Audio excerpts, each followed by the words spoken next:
Listen, I don't know what you're thinking right now. I don't know how you know me. Some of you may know me from 25 years ago, and I'm kind of stuck in time as a guy in an infomercial with you. Or you think that I'm Mr. Positive Thinking. I never was. But my whole focus in life has been, how do you get people to make decisions that change their life? You and I both know business is all decisions. Your life is decisions. And I came by not to give you a speech, not to give you a pump up, but to make sure, how many of you came to Dreamforce because there's some things you want to take to the next level? Who's in that place? Say aye. And in order to get ourselves to make decisions, many of you, how many have had decisions you needed to make for a very long time, and you kept promising yourself you make the decision, take action, but you just didn't do it? Who's done this before? Say aye as well. Awesome. Who's been in a relationship way too long? Say aye. Why the hell did you stay? You knew it was wrong for them, it was wrong for you. So decision making is what frees us. And all the time I hear people say, you know what? It took me 10 years to change this part of my life. And when I talk to people, I say, really, if we look at your life, it wasn't 10 years, it was a moment. There's a moment when your life changes. There's a moment when your business changes. There's a moment when Mark was talking to me and he came to my third seminar. I'll never forget him. And he talks about how big he is. I am. He's standing in the front row. It's his third one in a row. He's hard to miss.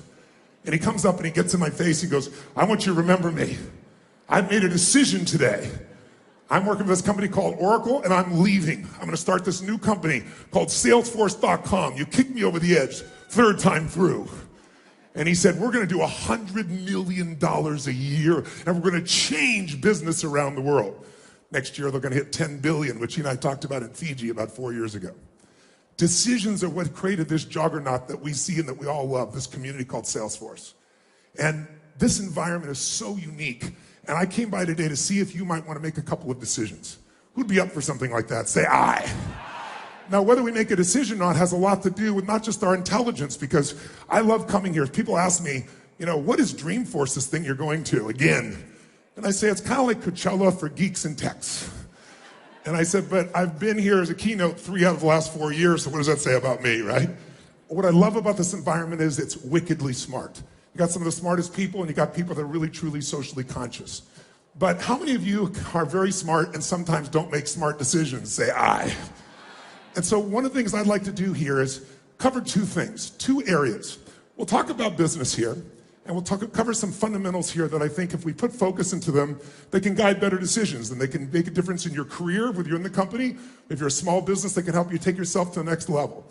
Over these years, I've kind of grown a little bit from the guy that does motivational talks to now I have 31 companies that I've started or I'm a founder or initial investor in, and we do over $5 billion a year in sales in 7 different categories.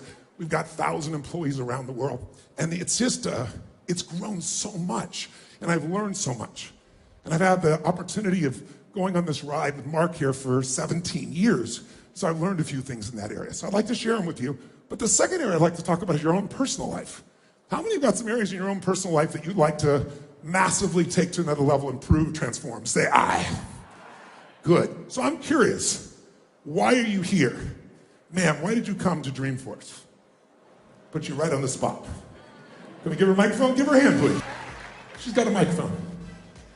My name is Daria and I came from Russia. I just moved to San Francisco. There is my hi to San Francisco here. Wow. And why did you come here for Dreamforce, though?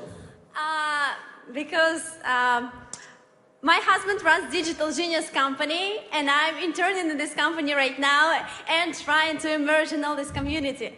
You got to work on your happiness. That's clear. We really need to help you out with that. Give her a big hand. Sure. Thank you very much. How many of you came here because you know the world is changing faster than ever, and as corny as it sounds, it's only going to accelerate? Say aye.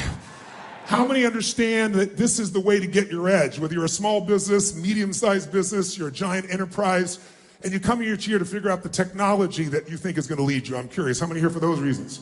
How many of you came here because you're in this speech today because you got that Tony Robbins guy? Maybe I get some free stuff. Maybe you'll share something with me. Okay, good. I got that. I got who you guys are. How many of you came because you do in this room anyway for this session with me because you did want to change something in your life or improve it? How many came for that reason this morning? Okay, and how many of you came because you want to change, for example, earn more money? I'm curious. Okay, you could say, I go for it, a little energy.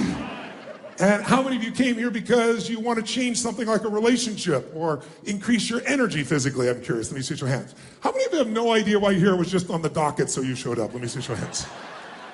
So one of the things that if we're going to make a shift, this is a wickedly smart group, but you can be really smart, as we said, and not use your intelligence at the fullest level. You cannot maximize who you are. And so while I want to honor Mark, and I love this experience here, this experience has really got to also have a level of energy if you want to go to another level. That's not fake and artificial. I'm not a positive thinker. How I've changed business is by getting people to make decisions, and you do that when you're energy rich, not energy poor. And working with people over the years, I've had the chance, coaching Mark, obviously, all these years, but I've also had the chance to work with guys like Steve Wynn, if you know Las Vegas, basically revamped that entire city, one of the geniuses in the field, multi-billionaire.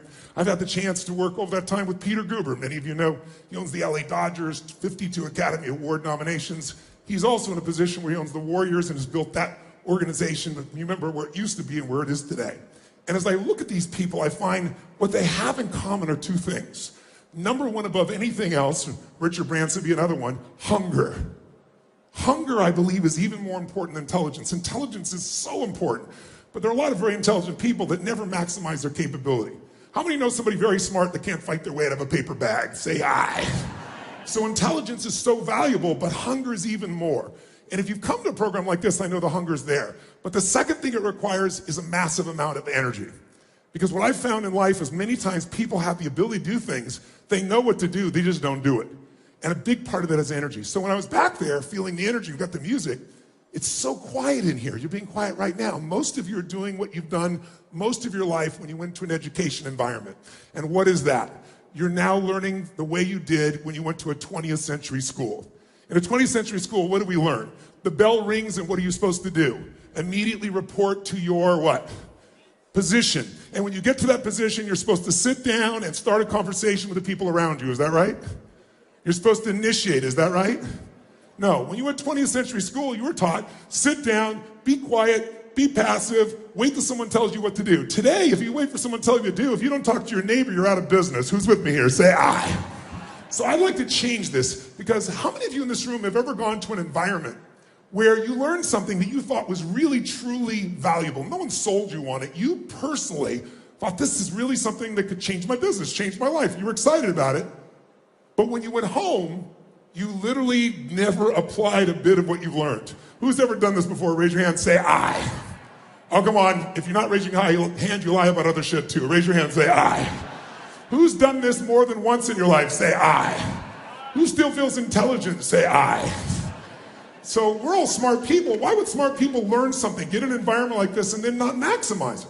It's because we've all been conditioned by our traditional education, which was designed back in the 19th century, 20th century, where you're designed to get a job, where you were supposed to report at a certain position, someone told you what to do. Basically, it was an assembly line. Today, that's not true. So I like to break out of that, because research shows if you sit and listen to me passively like you are right now, you're being very nice, smiling, nodding your head, being sweet, I appreciate it. But if you do that, research shows 3 months from now, you'll remember about 10% of what was said, which basically was wasting your time, and wasting mine too. I don't want to waste yours, much less mine. So if you listen and take notes, it jumps up to the 40, 50 percentile, even if you never look at the notes again. Because just writing it down drives the groove deeper. So I'd encourage you to do that. I don't see many of you with any form of notes, but I know you have your phones. Some of you do, but if you have no notes, you must not have had a very high expectation of much value coming out of the session, clearly. But thirdly, if you physically engage your body, which is what I like to do, your voice, your body, your energy, engagement is part of what we're going to talk about here in business. It's the most pathetic level in a long time worldwide. Even though we have all these tools for productivity, we have all these tools for distraction. And as a result, most people are not maximizing. So if we want to transform, the thing we really need to be able to shift is get ourselves engaged at a different level. So what I'd like to ask you to do is, from here on out, if you're willing to, is let's start with some energy. Because let me ask you a question. If you have two people in a relationship, let's just go intimate for a moment. And you have two people, and both these individuals are really, they're in a magnificent state of mind and emotion. Their life is going beautifully. They're happy as could possibly be. And they enter a relationship, two really happy people. What's that relationship going to be like? You tell me. If you know nothing else, what kind of relationship is going to be if you got two people in a great peak state? Tell me, what's it going to be like? Now, if I'm having a soliloquy, you won't get anything out of this. And I'm asking you to not answer the question just so you refer back to me or affirm. I'm doing it because if you sit passively, you won't remember anything. But if you activate your nervous system by raising your hand, by asking questions, by yelling out the answer, then energy will rise. Who's willing to do this? If you are, raise your hand, say aye. Awesome. So if you're going to take it to the next level, maybe we should just do it right away because you guys are so in that nice, beautiful, deep trance. Are you really like this all the time? I doubt it, seriously. You're going in that school learning process, and I don't want to have you waste your time that way. So let's do something to start with. Stand up. Shake your body out just for a second. Been sitting, shake it out, wake it up. And here's what I'd like you to do. High energy, two high energy people, what kind of relationship are they going to have? If they're both feeling great, what's the relationship going to be like? Come on, tell me. Are they going to deal with challenges in a great state? Yes or no? So our state is the most important thing that influences our capability, our results in life. Lots of people have capability, but activating it comes from energy. When you are energy rich, you have a different life. The higher the energy, the more things can get done. If there are problems in your high energy state, can you solve them quicker? Yes or no? Yes. And what if you got two people in a medium, like, okay state? It's not even about each other. Their life is kind of okay. What's the relationship like? Come on, guys, what is it? It's okay. What do you got two people in a crappy state, in a lousy state, and they love each other? What's still going to happen? Tell me quick. It's going to be a lousy relationship. You're going to have pain. You're going to have problems. That's also true in business. The more energy you have, the more things can be organized quicker, faster, make it happen. You can solve problems. When you're energy poor, even smart people don't maximize.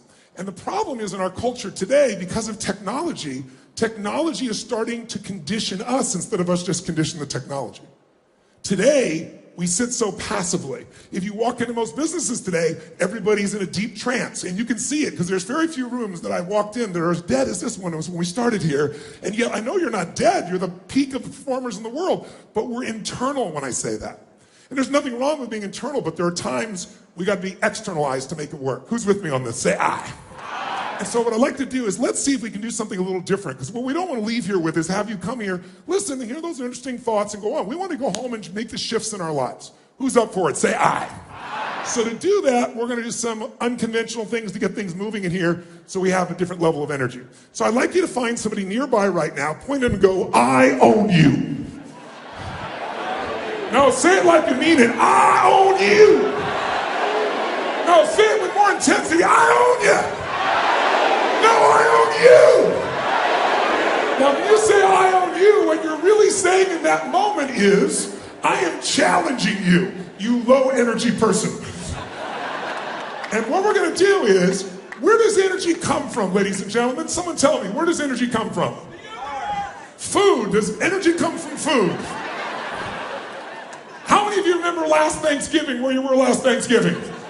Yes, and at Thanksgiving, what'd you do? You had plenty of food, and after you ate everything in sight and said, I'll never eat again, and someone said pie, and you went, okay. Who remembers? And at the end of that, what did you do? Go for a run? What did you feel like after all that food? Tell me. You want to lie down and go to sleep. There's no energy, there's no productivity, there's no joy, there's just sleep, right? So it's not food. Where does the energy come from? Come on. How many agree with me that if without energy, we are not going to maximize? If you agree, raise your hand and shout yes. Yes. Thank you very much. So let's start to create that energy. So where is it coming from? It's not food. Sleep. How many of you ever slept for 8 hours and you're still freaking tired? Raise your hand. How many know people that look tired just to be around them? They make you feel tired. Say, ah. So it's not sleep. Who's ever had a night when you had no sleep whatsoever, you're totally exhausted, and boom, something happened, you're awake for hours? Who knows what I'm talking about? Say, ah. I would say to you where the energy comes from is psychology. It's a decision about who you're going to be and what you're going to tolerate or not in yourself. And those are the highest energy. If I said to you, Richard Branson, energy rich or energy poor? Quick.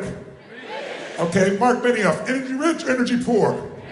Yes. The room when I walked in here, energy rich, energy poor? Good. So should we change that? Yes or no? Good.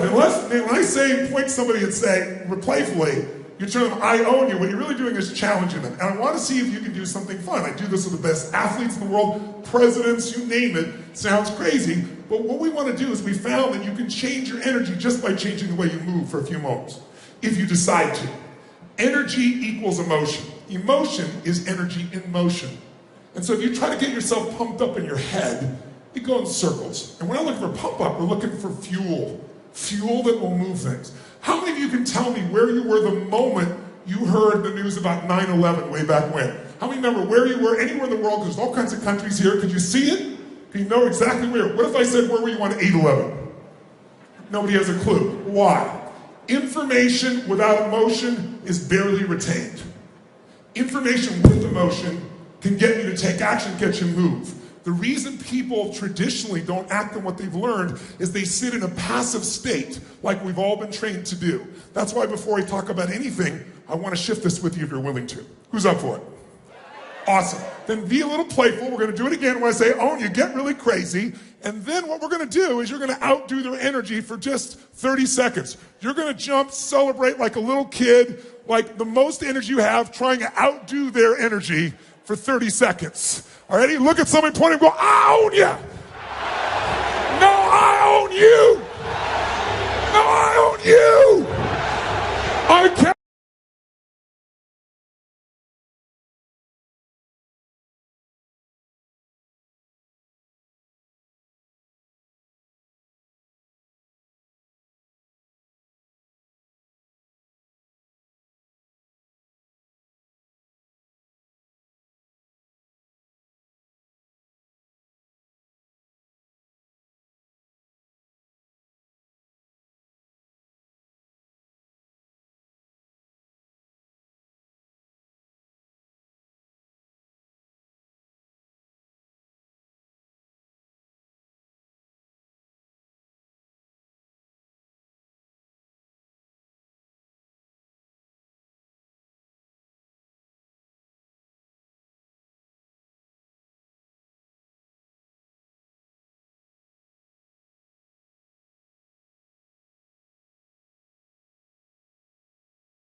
High energy place, are you going to maximize or are you going to under-deliver? Which one?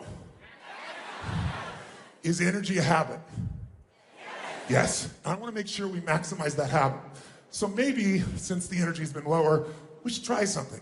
Every one of you in this room is a person of influence. Some of you don't look at it that way, some of you do. Some of you, it's your identity, you're a leader. But how many consider yourself to be a leader of something?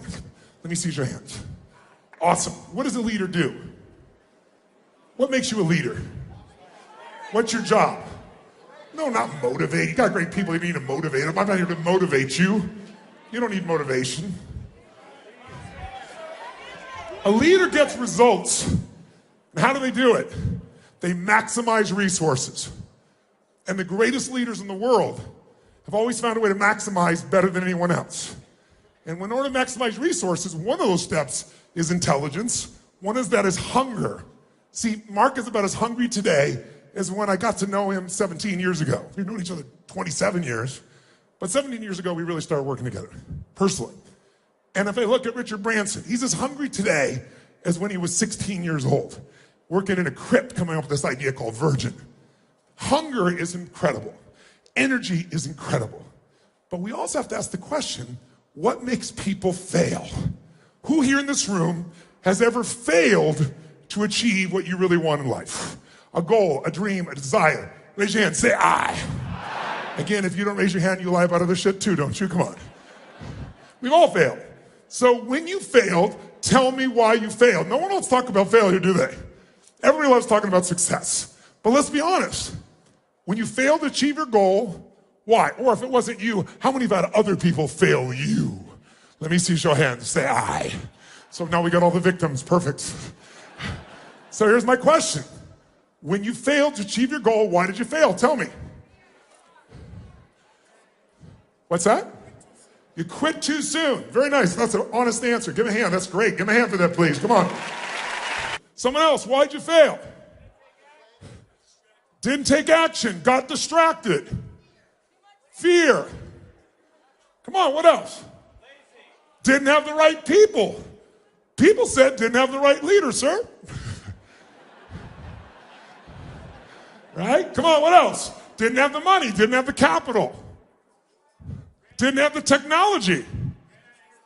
Didn't have the contacts. What's that? Making excuses, which all this is. Isn't it?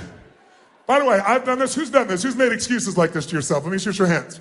The first time I ever asked this question was when I spoke at TED, many moons ago. It was when it was really tiny here in Northern California. And they got up and told me, you have 18 minutes. In my shortest seminar, by the way, the reason I'm somewhat stressed, I want to add so much value to you today. And I got less than 3 hours. And I walk in the room and your energy's low. I'm like, I really want to serve you. I didn't come here to do a frickin' speech. I don't do that. I came here because I love this man.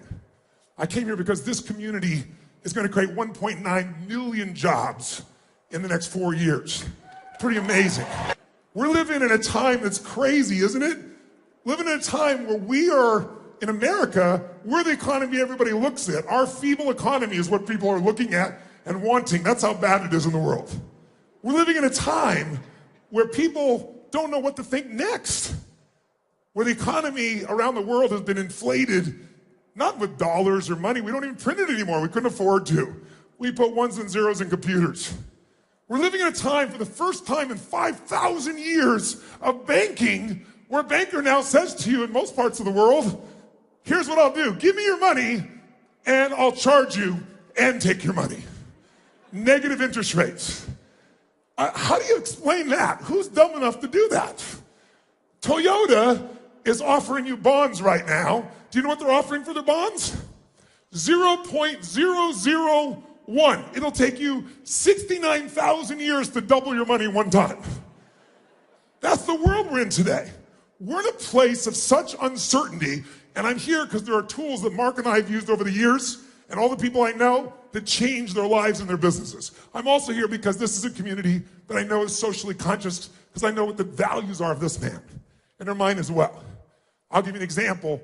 When I look at how to create answers, I don't look for the excuses. I look for what can be done. And what I found is this. When I first did this at TED years ago, I asked this question because I walked in. One of the only times it was about as quiet as this room.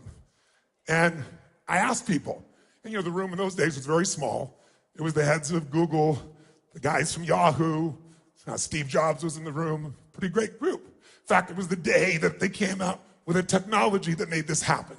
They showed it for the first time from MIT. They pinched things and pictures grew. You can move things with your fingers. And we were so blown away.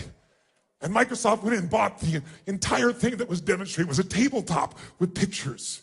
And Steve Jobs quietly walked back and went, I'm going to use that for a phone and change the world. Right? So here's what I said that day. I asked this question. I said, how many of you have ever failed? Not one hand went up.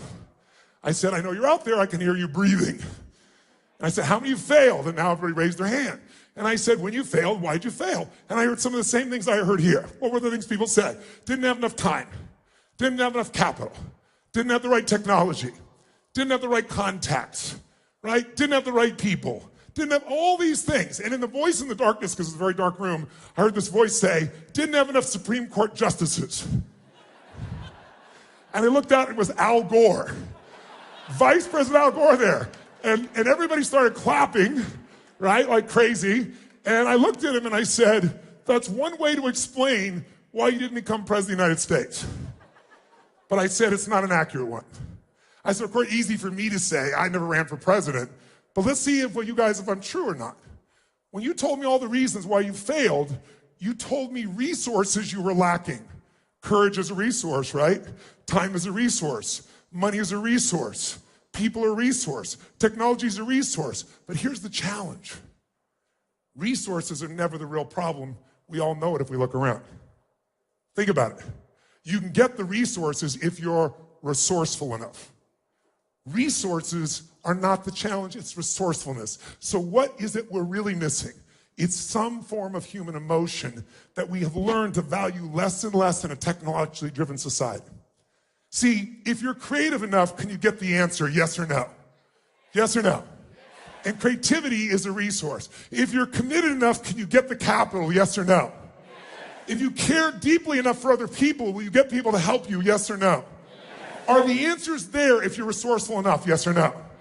And in fact, whenever you see people in business that fail, they'll always tell you they were missing resources when they really just weren't resourceful enough. This man is incredibly resourceful. I'm resourceful. Every person that I work with who's gone from nothing to a billionaire, and I've interviewed 50 of them just in the last 4 years to give you an idea, which is why I gave you that book. I'm not going to talk about that. I just wanted to give you a gift because I literally spent 4 years of my life interviewing these people. And none of the people I interviewed were from the Lucky Sperm Club. They all built it from scratch. They did it by doing one simple thing you got to do in business, which is finding a way to do more for others than who? Than you, yourself, but more than anyone else in the industry. You got to find a way to add more what? And when I did these interviews, one of the things that came across when I was doing this is these people just took no excuses. They knew they could get the resources if they were resourceful enough. So what are the ultimate resources? Creativity, joy, love, determination, flexibility. With those things, there's nothing we can't get. Who agrees with me on this? Say aye. And then I turned back to Vice President Al Gore and I said, so I heard you say you didn't have enough Supreme Court justices, but last night I watched you give a speech. And he gave his inconvenient truth speech for the first time. And he was so passionate. Al Gore was passionate. It was an amazing thing. I'd never seen it before. And I said to him, I've never seen you that passionate ever before. I said, I watched the debate between you and George W. Bush, and I wanted to vote for you, but I couldn't. You just didn't have the energy. You kind of had an attitude.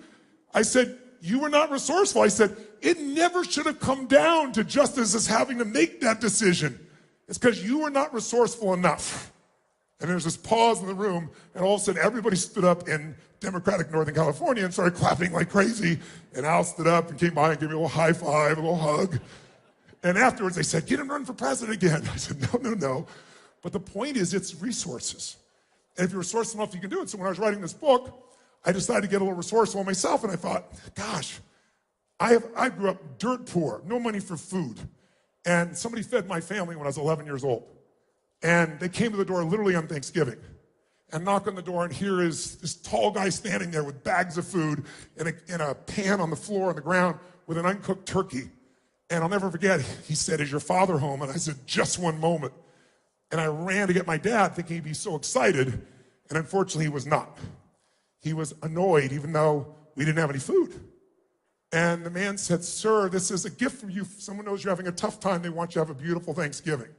And my father said, we don't take charity. And he went to slam the door in the man's face, and the man kind of had his foot here, and it bounced off his foot. And he's holding the bag still. And he said, sir, he said, this is not a handout. Everyone has tough times. This is a gift. The person's doing it anonymously. They just want you to have a great Thanksgiving. And my dad said, we don't take charity. He started to slam the door again. This time he put his shoulder into it, and it hit and bounced off of him. And then he said something to my father. I thought my father was going to punch him. He said to my father, don't let your family, and he points straight at me, don't let them suffer because of your ego. Oh, I thought there was going to be a fight. My dad gave him a scowl, took the groceries, threw them on the table, slammed the door, never said thank you. And that day impacted me. It's why I'm here right now. Because that day, I had to figure out a question in my mind, which is, how could my father be so angry about someone helping? And how come I was so happy? And the reason is, right now as you're listening to me, in every moment of your life, you're making 3 decisions. You might want to jot them down and see if it's true. Right now. The first decision you're making is, what are you going to focus on? Because whatever we focus on, we feel.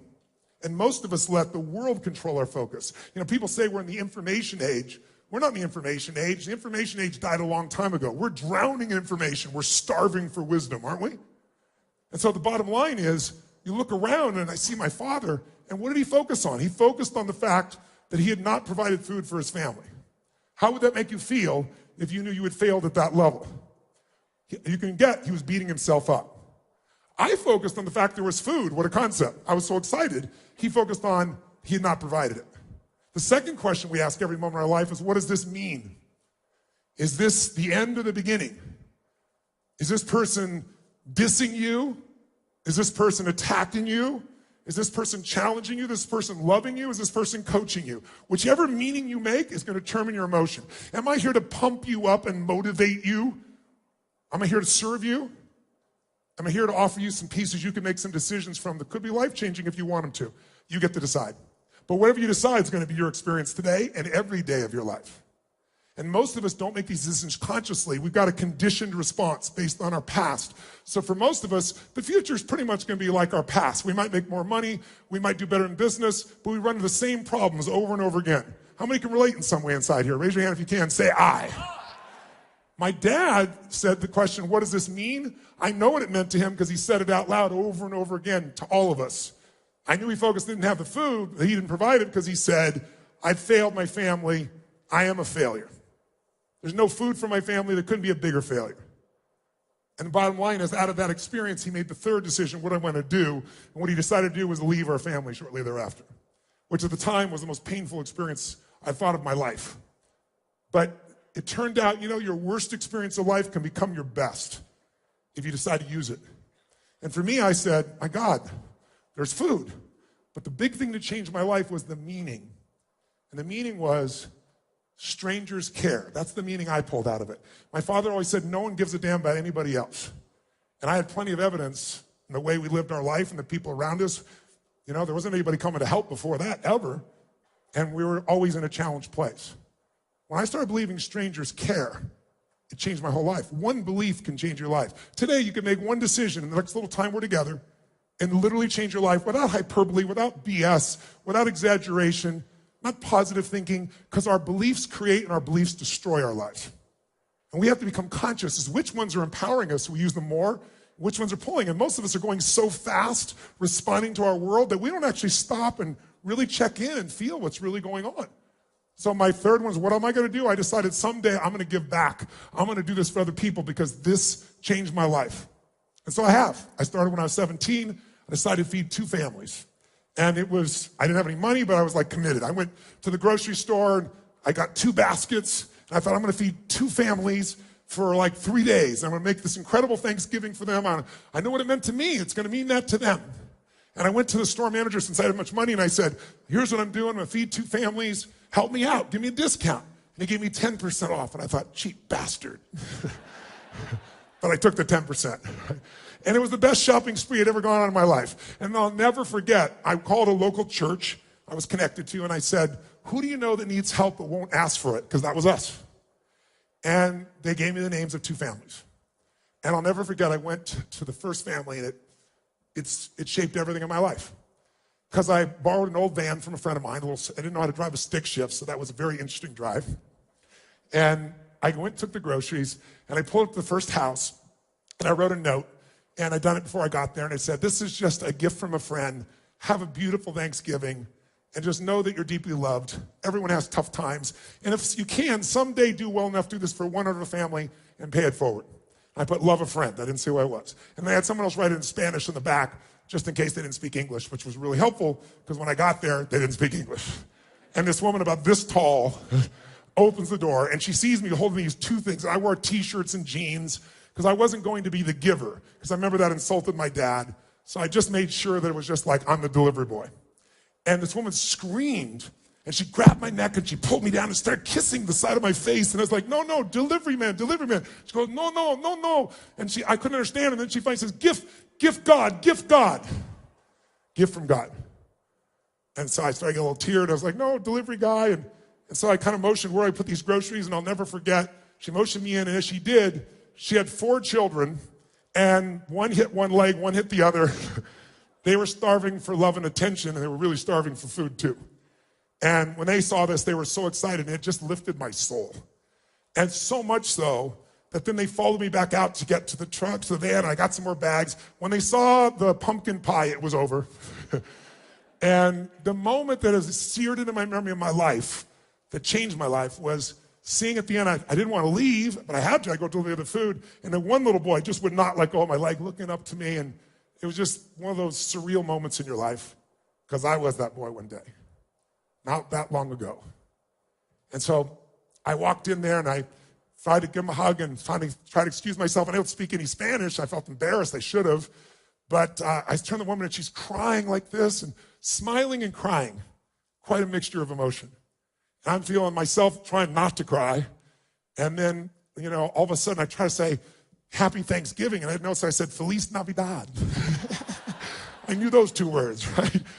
And I got in the van, I'll never forget, I put the thing in reverse, backed up, I looked up in the rearview mirror, and I saw her face with the 4 kids there, and I left out one little detail that I found out.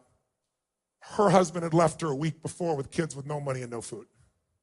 I had no clue. You want to talk about guidance, God, fate, whatever you want to call it, but it was there. Grace is what I would call it.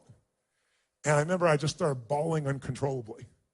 And I thought, why am I crying? It's such a beautiful moment. And I realized in that moment, the worst day of my life was the best day of my life. Because would I have ever been there if my father had been the man I wanted him to be in my life? If he had stayed, if he had done the things that I would want him to do, I wouldn't have had the drive. And so I fed 2 families that time, that Thanksgiving. And then I went from there to 4, and then to 8. And then I got a little small company I started, and they all got involved. And then I got to 100,000 people. And then I got to 1 million, then 2 million. And about 12 years ago, I fed 2 million people through my foundation, and then I matched it. And I've been matching every year since then. 4 million people a year to be fed, to give you an idea.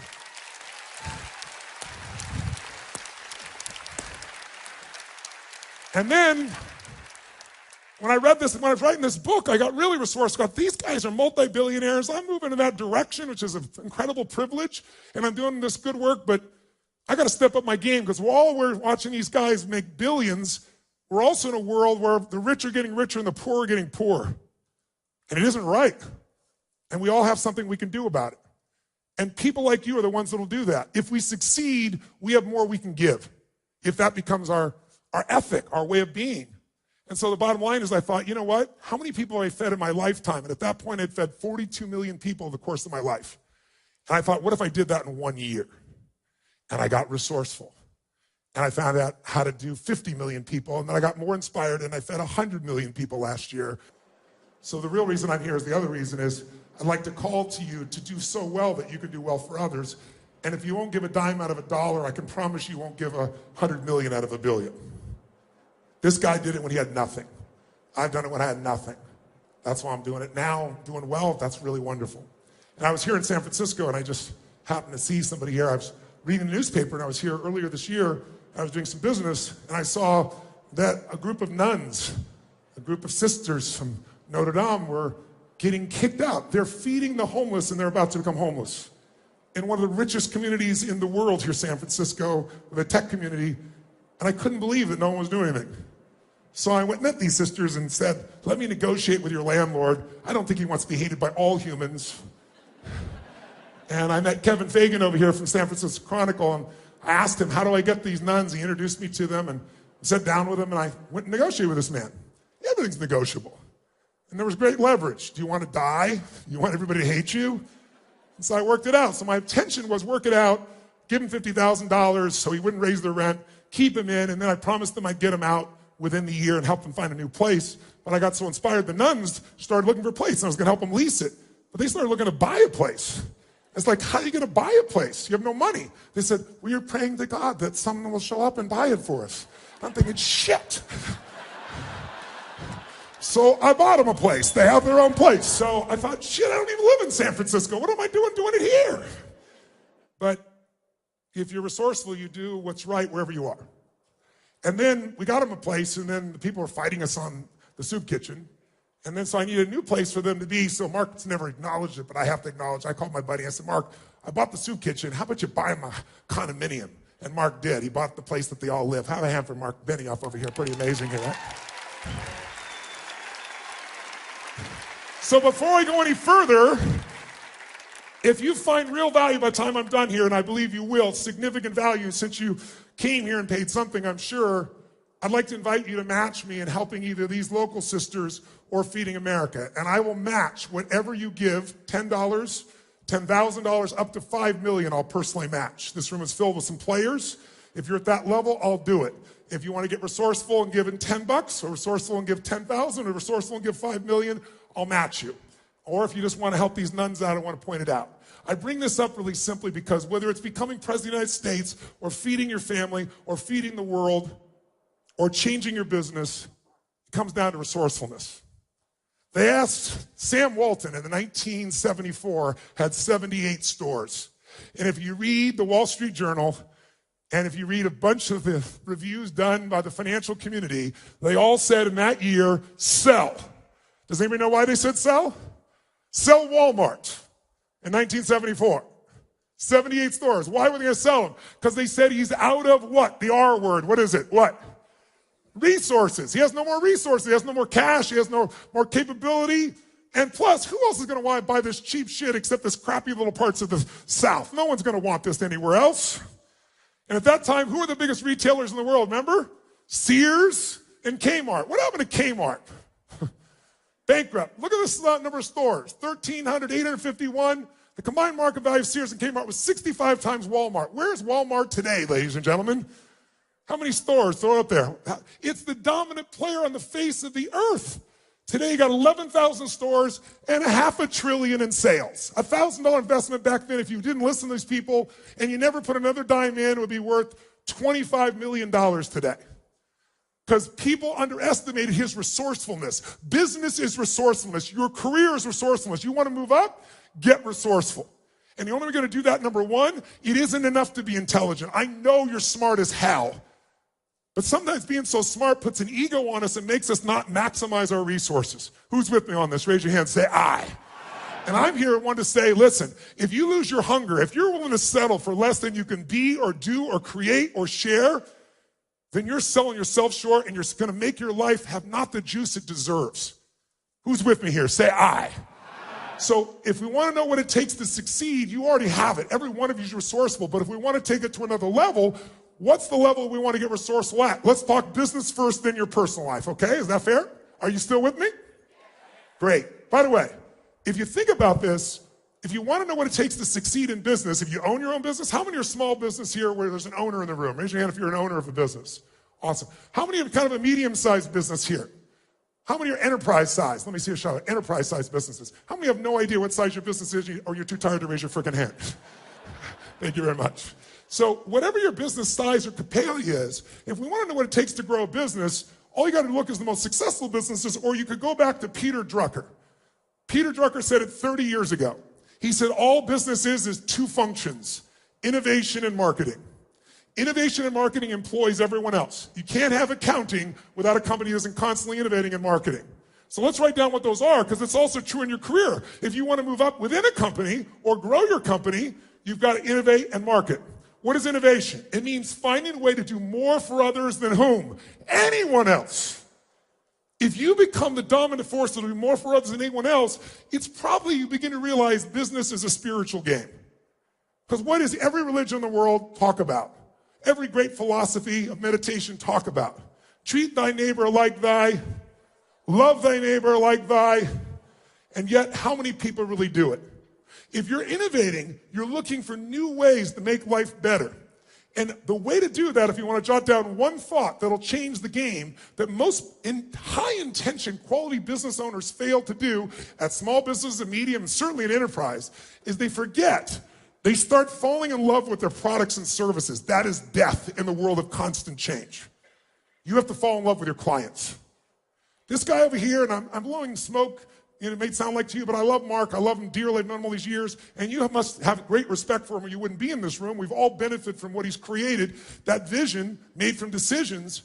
But this man is nothing but innovation. It is, in my opinion, Forbes. How do you win most innovative company 5 years in a row for a half decade straight? You do it because he's not falling in love with his products. He's always wanting to change the product. He doesn't give a damn the product. He cares about you.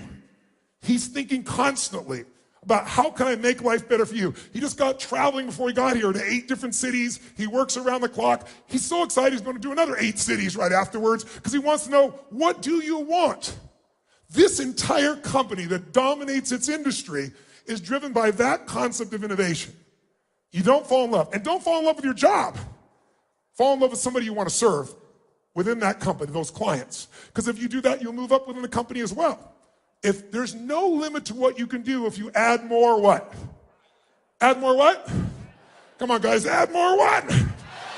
I know you're starting to drip down into that state. Nothing wrong with it, but let's get in our bodies. Because I know you intellectually, but most of us know the truth intellectually, but we don't do it. People know what they do, they don't do what they know. Because you got to get it where it's activated. So innovation, that's what innovation's about. But if you innovate like crazy, that's not enough. You still got to be an effective marketer. fact, who's ever seen someone who has an inferior product or service to your own and they've had bigger revenue, sales, impact? Raise your hand. How many have seen this? How many have been annoyed by this? Say I. And why? Because they either innovated more and you were wrong, they were a better product, but very often they were a better marketer. Does the best product or service always win? Yes or no? No. The best marketed product will work at first, but if it's going to be sustained, it has to be the best product and the best marketing.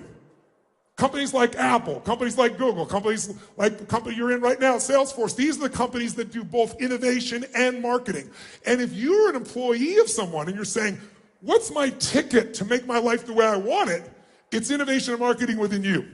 It's finding out, what can I do to add more value to this company? What can I do to add more value to our clients? What can I do to make that happen? And then, how do I make people know? How do I get people to want to do business with me, want me to move up in the organization? That's what it really comes down to. Now, here's a question. Marketing today. Is marketing today easier or harder? Give me your first gut reaction nice and loud. Which one? Say it again. Easier or harder? I'm hearing a lot harder. Raise your hand if you think it's harder. Raise your hand if you think it's easier. Okay, well, the room is about 60-40. It sounded worse than that because harder people talk harder. It's harder. Both of you are right. It's easier and it's harder. It's easier because there's more ways to market and there's cheaper ways to market. There's social media. There's these incredible opportunities. It's harder because there's so much more competition. It's hard to get people's attention today, isn't it?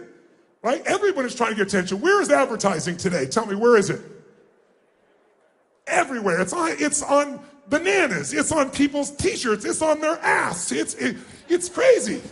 In fact, right now, a lot of retailers that deal with millennials are in deep trouble right now because they don't want to wear a label of somebody's brand anymore. It's a whole different culture. And you're seeing these companies that are going right now, massive drop in profits, trying to figure out what the hell do we do? Why? Because they didn't innovate enough. They didn't market enough to find out, what does this person really want, need? They fell in love with their product. They fell in love with their service. They didn't fall in love with their client, understand what do they want, what do they need, what do they fear.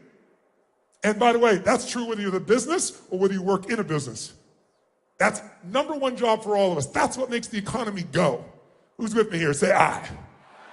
You know how many, 15 years ago, research showed that the average person, if they were exposed to advertising, would see an average of 4 exposures before they took action. That was the average. Some people do it the first time, some people do it 9 times, but the average is 4. Does any of you know what the average is today? Oh, they just put it up there. Thank you very much.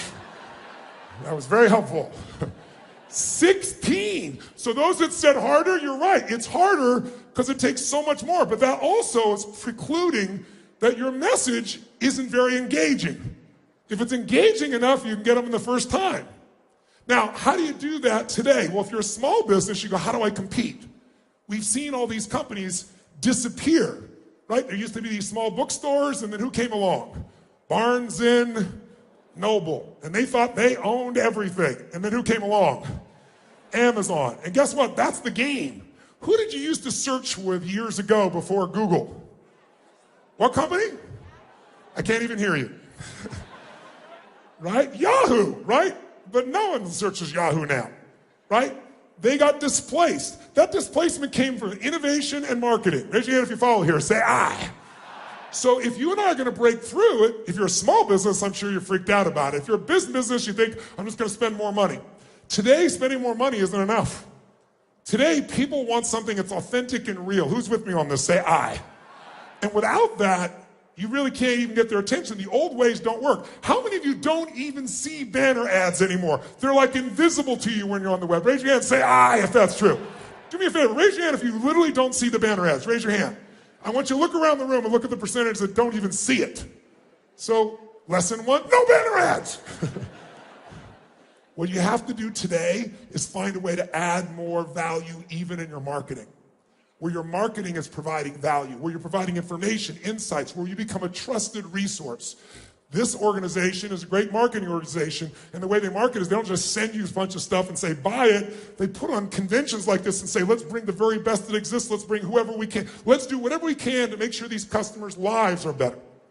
And that's why you have an allegiance. The technology works, but it's more than that. Remember back in 1997 when a little company called Apple was not the most profitable company in the world, when they were on the verge of bankruptcy and they seemed to have no resources? But they had one thing still. They had groups of people, I was one of them, that like my whole companies, they all went to Microsoft, and I was like, I'm keeping my Apple, and my creative team is gonna have Apple. And we stuck, even though there was no software, it was terrible, but they created something different. Watch this, no disrespect, just you give me the real feeling. I'm gonna say a company name, you make a sound you associate to that company. Make the sound, don't hesitate, from the gut.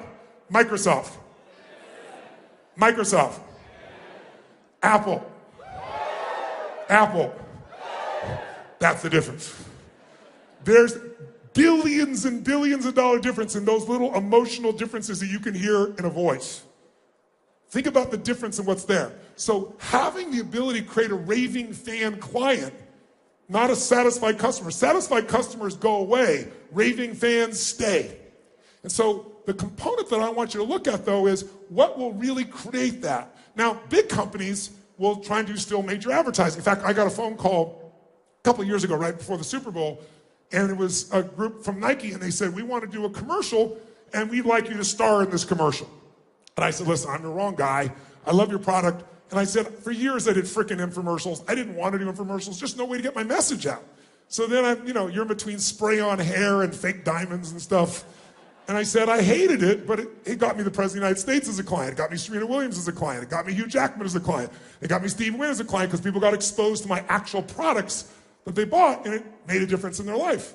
So I said, I don't really want this, but I'm doing this, and I sure as heck don't want to do a commercial. And I said, I love, great shoes, great everything. They go, no, this is really special. They said, Kobe Bryant has created a new shoe. It's the most incredible shoe. And I'm thinking, bullshit, bullshit, bullshit.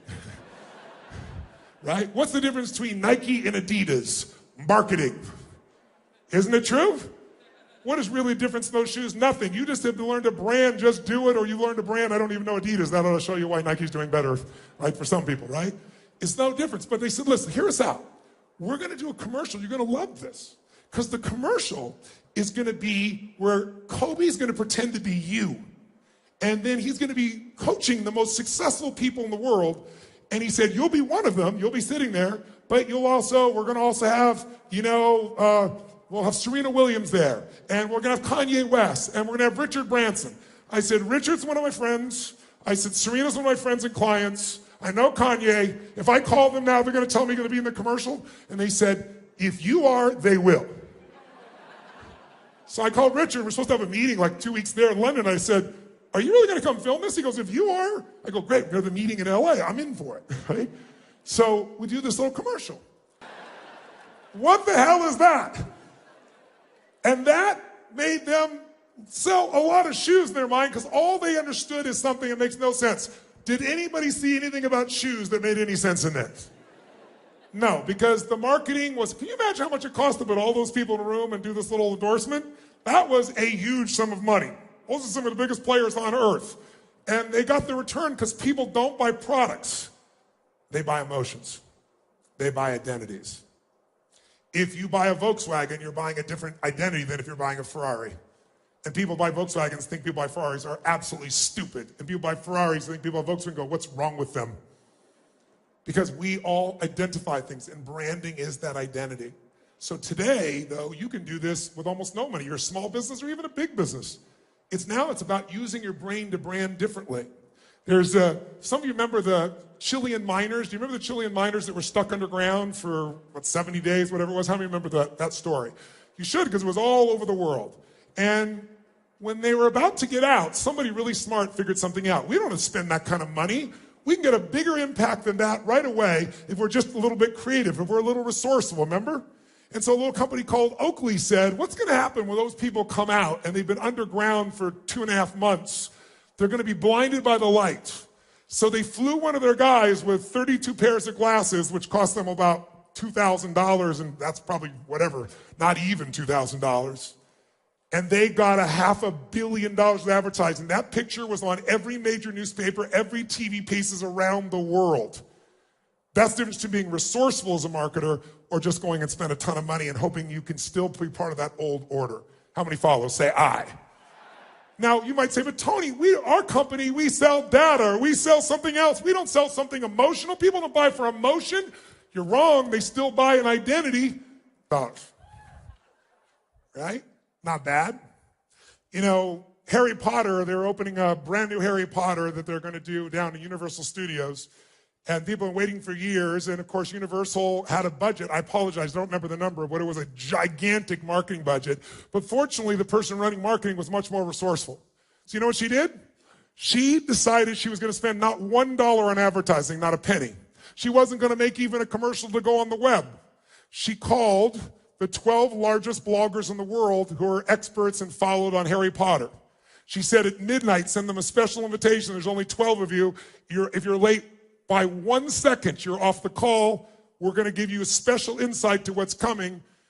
She spent an hour on the phone telling them the story of what was going to happen. And within 24 hours, more than 250 million people around the world knew everything about what that park was and didn't spend a penny because she was resourceful. Don't tell me you don't have the resources. If you don't, it's because you're low energy. It's because you're so frickin' smart, you're in your own way. You're yet in your brain being smart. You're staying in your head. I tell people, stay in your head, you're dead. It's the heart where you'll find the breakthrough. Who's with me on this? Say I. And that's also true whether you're a company or whether you're an individual and the company wants to move up. Because I know some of you is like, well, that's great for the company. What about me? This is really about you in the end. How you can be more resourceful to innovate, bring more value. If you brought that to Universal, do you think that woman's going to move up in that company? Do you think people in that company are going to want her to be a top executive? There is no limit. The only limit to our impact is our creativity and caring. If you care enough and you're creative enough, there is no limit. But most of us allow our mind to get in the way and we get caught up. Or we just do what we've been doing and we do it a little bit better. But that's not going to make you feel alive. It's not going to feel joy in your life. Now, here's a question. Is it possible that the breakthrough you're looking for, by the way, how many came here looking for breakthroughs for your business or within your career? Raise your hand if that's one of the main reasons you came here besides to party, because you kept me all out last night. I know you were out partying like crazy. How many came here for some breakthroughs? Raise your hand, say aye. Great. Breakthroughs are sometimes counterintuitive. Sometimes it's the littlest thing they'll do it. I want to get you to think about this in this business because you could make breakthroughs that no one thought of because they're looking for the big thing. If you're a tech person, if you're a salesperson, we all think a certain way based on the way we've been conditioned and trained. But if you think outside the 9 dots, if you do what everybody else does, you do a little bit better, you have a little advantage. But if you do what no one else does, you have a gigantic advantage. So I'll give you an example. What did Steve Jobs do in 1997 when Apple was almost bankrupt and he had no real money? One thing is he made a deal with Microsoft, which was like the evil empire to Apple. But what did he do? What did he do to come up with a product? He didn't have time. He came up with a product that most people would say, well, there's no innovation. In fact, his engineers, the people inside, they're all saying, this is a piece of crap you want to build. He said, trust me, we're going to do this. I don't think he said, trust me. He was a little more intense than that. Right? He said, this is what we're going to do. Don't question me, I think is what he actually said. You probably know what he said. You were good buddies back then. And so what happened? I know what had happened because one of my dear friends said to me one day, we were talking about computers for some reason, I don't know why, but he says, my grandmother wants a computer for the first time. And I said, what kind? He said, that's what I asked her. And she said, a pink one. You remember what happened with the old iMac? Do you guys remember that breakthrough? That's what kept the company alive. And all it was what color were computers before that? What color were they? Throw up beige, weren't they? Right? And all of a sudden, all he did was come out and bring color. That was massive innovation. Now, how much creativity, how much money did that shit cost? That's what we're talking about when I'm talking about being innovative. You want to think outside of it. I'll ask you a question. Where were you in 1999? Where were you living? What were you doing for a living?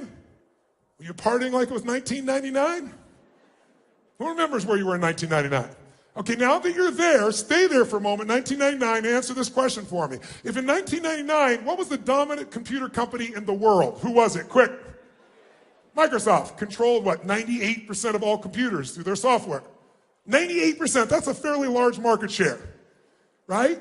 Now, at that time, Bill Gates had a really beautiful vision. Brilliant vision. He wanted to get rid of all those Britannica encyclopedias, and he wanted to create this online resource that would allow you to be able to know all the knowledge of humanity for everyone anytime. And he had a budget that was virtually unlimited and some of the smartest people literally in the world that worked at Microsoft. Is it true, yes or no? Smartest people, unlimited money. That's called unlimited resources. Now, his competition was a group of people working as volunteers. All volunteers, no money, no background, no experience, no infrastructure, and supposedly not as smart because they certainly weren't paid that kind of money to be smart. If I asked you in 1999, who would you bet on? Be honest, if you had to put a large sum of money, Microsoft with all the resources or a little group of volunteers called Wikipedia, who would you have bet on? Tell the truth, nice and loud, go. That's right, and you would have lost heavily. And the reason I tell you that is really simple. When we talk about innovation, when we talk about breakthroughs, sometimes the littlest thing is the biggest thing. The littlest thing. By the way, being first is not enough anymore either. You can be first, and then Apple comes along and takes it from you afterwards, right? Being first is not it. There was a company called Vimeo that was first in the marketplace doing what now most of you think YouTube does. In fact, if you looked at it back then, we saw Vimeo and you saw YouTube, 2-year difference between them. I know Chad, who created YouTube, brilliant guy, and what he did was really good. What I teach, he modeled them. He saw what they did and he modeled them. If you looked at them visually back then, they looked very, very similar. They did the exact same thing. But one was sold for $1.65 billion a couple of years later, and the big, big difference. What was the difference? Look at them. Visually look pretty much the same. Someone tell me, what was the $1.65 billion difference? No, they uploaded the same way. Speed, they had the same speed. In fact, Vimeo was a little bit faster. They had a little bit more efficiency in the beginning. Somebody just said it. You must know the story, sir. There were, look it up, put it up on the screen there. There was 1 share button versus 9 share buttons on YouTube. Somebody said, the more you ask and you shall what? Receive. If we ask enough times, they'll share. But when people share, you get that geometric multiplied effect that we all understand now. That difference is the difference between 2 large companies, one of which is kind of nice, but is dwarfed by YouTube, and the other which went on to become the basis of where most people put their time and their energy for a lot of people for creation. So I want you to get that if you and I are going to go to a different level, all you got to understand is it isn't beyond your reach. It's beyond your reach if you're low energy. It's beyond your reach if you're unresourceful. It's beyond your reach if your ego tells you you're so smart. We need to put our smarts aside and use them with enough emotion and connection to say, how can I add more value? That's where the game really changes. Who's with me on this? Say, I. Now, so that comes down to then how do we really make sure that we succeed? Then how do we get this resourcefulness in our companies? How do we do it within ourselves? Let's start with the companies. The most challenging thing in the world today is a term. And you know, in business, we always have these terms. They become buzzwords. We hear them so much. But the reason they start out is because they're usually true. And that buzzword is engagement, right? I know Mark is obsessed with engagement. I'm obsessed with engagement. When I walked up here, I'm running up here. They wanted me to run from back there. It's hot as hell. And I'm looking around and nobody's engaged. What the hell? And so I know I can't serve you if we don't become engaged together. I can't do that if I just hear and talk to you or talk at you. So that's why I asked you, and I really thank you for participating, and want to keep that energy going because we've gone long enough that you've begun to go back into your learning trance. And you're being very kind and participating. I'm really grateful for it. But the higher the energy, the more you retain. Who's with me here? Say I. Let's talk about engagement. What the hell is engagement? Engagement is where everything grows. What's our job in business? Our job is to add more what? Win. Once in a while or every time? If you do it for decades, you become a brand. If you become a brand, people bend down on one knee, reach behind other things to buy Coca-Cola. Even though very often when you do studies, and they've done in the past, some of their competing brands seem to have a better taste test result. People don't give a shit, give me the Coke. Because it gives them certainty, because it becomes part of their identity, right? So our job is to engage people. And if we look at engagement, involvement, passion, connection, massive focus on how to do more for the client than anybody else, how are we doing that? How are we doing? Well, most of us pat ourselves on the back, but throw up the statistics. This is scary and crazy, and it shows you why economies around the world are where they are right now. According to the Gallup poll, which was done in 142 countries, intensive, 13% of employees worldwide are truly engaged at work, meaning they're passionately connected to the sense of mission, the value, and when they're at work, they're trying to maximize their time for the benefit of that mission. That means, by the way, 87% are not engaged. Now, it's better in the United States. We're better than anywhere else in the world. We have the highest engagement, a whole 29%. Think about that. That means 71% of US workers are disengaged. That's pretty crazy. Does that make you crazy? And I know it's true. When I went on this last book tour, I did 110 interviews. It's crazy, the most I'd ever done. And so I was going all around, and I won't mention the companies, but I was going to all the media companies, and I walked into these buildings. I got 31 companies. I have very passionate values about how we play the game of life, right? And I walked through these buildings, and the world, because we're so technology-driven, it's so dead, but I'm walking around watching people on their personal Facebook, tweeting, doing all stuff, and the energy is so low because there's no mission. And you look around and go, how do these companies survive? And if you look at our economy, our productivity has dropped. Everything else dropped because now we're so distracted because we have so few companies that have that mission connection today. And the ones that do, they dominate, completely dominate in that process. Now, what should really concern you is the next statistic. 24% are actively disengaged. What does that mean? It means they have no passion for their work, they lack any motivation to get the job done, they're unhappy, and they're likely to attack the company. If you're trying to grow your business and 1/4 of them are trying to screw you over that work for you, that are your partners, how many know people like this in your own business? Come on, raise your hand if you know them. Nice and high, raise your hand if you look around the room. Clearly, Donald Trump has at least one of those and sent his taxes to the New York Times. Right? Somebody was actively disengaged at the Trump organization, sent his tax returns, and kind of gave him a whole nother challenge for him to deal with once again in case he didn't have enough before this. That's how bad it is. Now here's what's great. The companies that do have engagement have an unbelievable competitive advantage. You name, what are some of the companies that have the most engaged employees? Instead of me telling you, tell me. And they're already putting it out there. Thank you so much. Your timing is wonderful. We put Salesforce. Do they have you engaged, yes or no? What other company gets a convention of 100,000 people to come and spend time for days, throws the best parties with YouTube, gives you the best technology, and you want to come back? How many have come back here more than once to this Dreamforce? Let me see your show of hands. That's called engagement. But the employees at Salesforce are engaged. Because Mark started out with a vision from the very beginning. We're both into contribution. In the very beginning, he said, Tony, we're going to do this 1-1-1 plan that now Google uses, right? 1% of our stock, 1% of our profits, 1% of our time. I'm sure he'll go over the newest statistics in his talk tomorrow, so I won't say a word and steal that from his company, his ideas, but I'm impressed, and I'm sure you will be too. Google, Starbucks, Zappos, you name it. Tony Robbins, somebody, but that's that's the slide of Tony Robbins. Okay, I'll get that. They're trying to put us with Salesforce. We're not in that realm. Not yet anyway. So the point is, what these companies have is an advantage. Here are the statistics that he showed. Throw them up there real quick for us, if you would. One of the things you see immediately when you look at these companies, they're 20% higher profitability on average, 10% higher customer ratings, 28% less theft, 48% fewer safety incidents. I'll tell you what else they found. Nearly 2 times greater satisfaction at work, 1.7 to be exact. And they're 3 times more likely to stay. How important is that to a company's sustainability? Right? Today, the average cost, if you lose a sales executive, it costs you $1 million in business. It'll take 12 months before you were back to the same level to replace that person. All because you didn't fully engage. So how do we get people to engage? We get them to engage, because think about this. How can you get us to engage if you're not fully engaged? And how many of us have been guilty of getting overwhelmed, stressed, frustrated, whatever, and not being fully engaged? Who's been there before? Even in this room of engaged people, raise your hand and say, I. So if we, the hungry, driven ones, can let this happen to ourselves, you can know what's happening with everybody else that's not as driven as you are in this area. So it is a challenge, to say the least. How do we solve that challenge? Well, you can't move someone if you're not moved. You can't touch someone if you're not touched.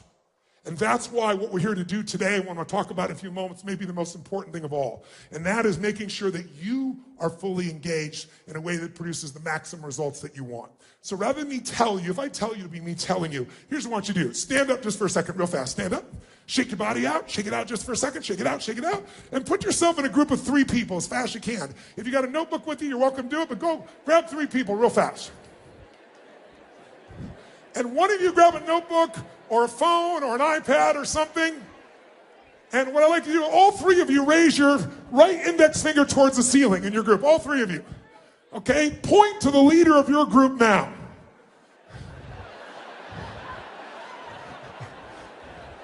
Whoever's got the most fingers, you're it. If you all pointed at yourselves, we know a little bit about your group. Okay? So here's what I want you to do.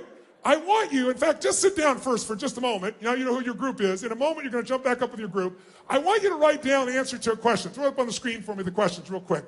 I want you to write down an honest answer as to how engaged are you to your maximum capability. How would you rate your level of engagement with the people you lead and manage on a scale from 1 to 10? 10 is absolutely off the charts, mind-boggling. They blow your mind. 1 is I got a dead group of people, right? And what do you need to improve? What do you need to improve to increase that engagement? Instead of me telling you, you tell me. You tell each other. And the third question is, what specifically do you need to do to engage your people at a different level? What could you do? Because we're going to share this because then you get some ideas from the other two people as well.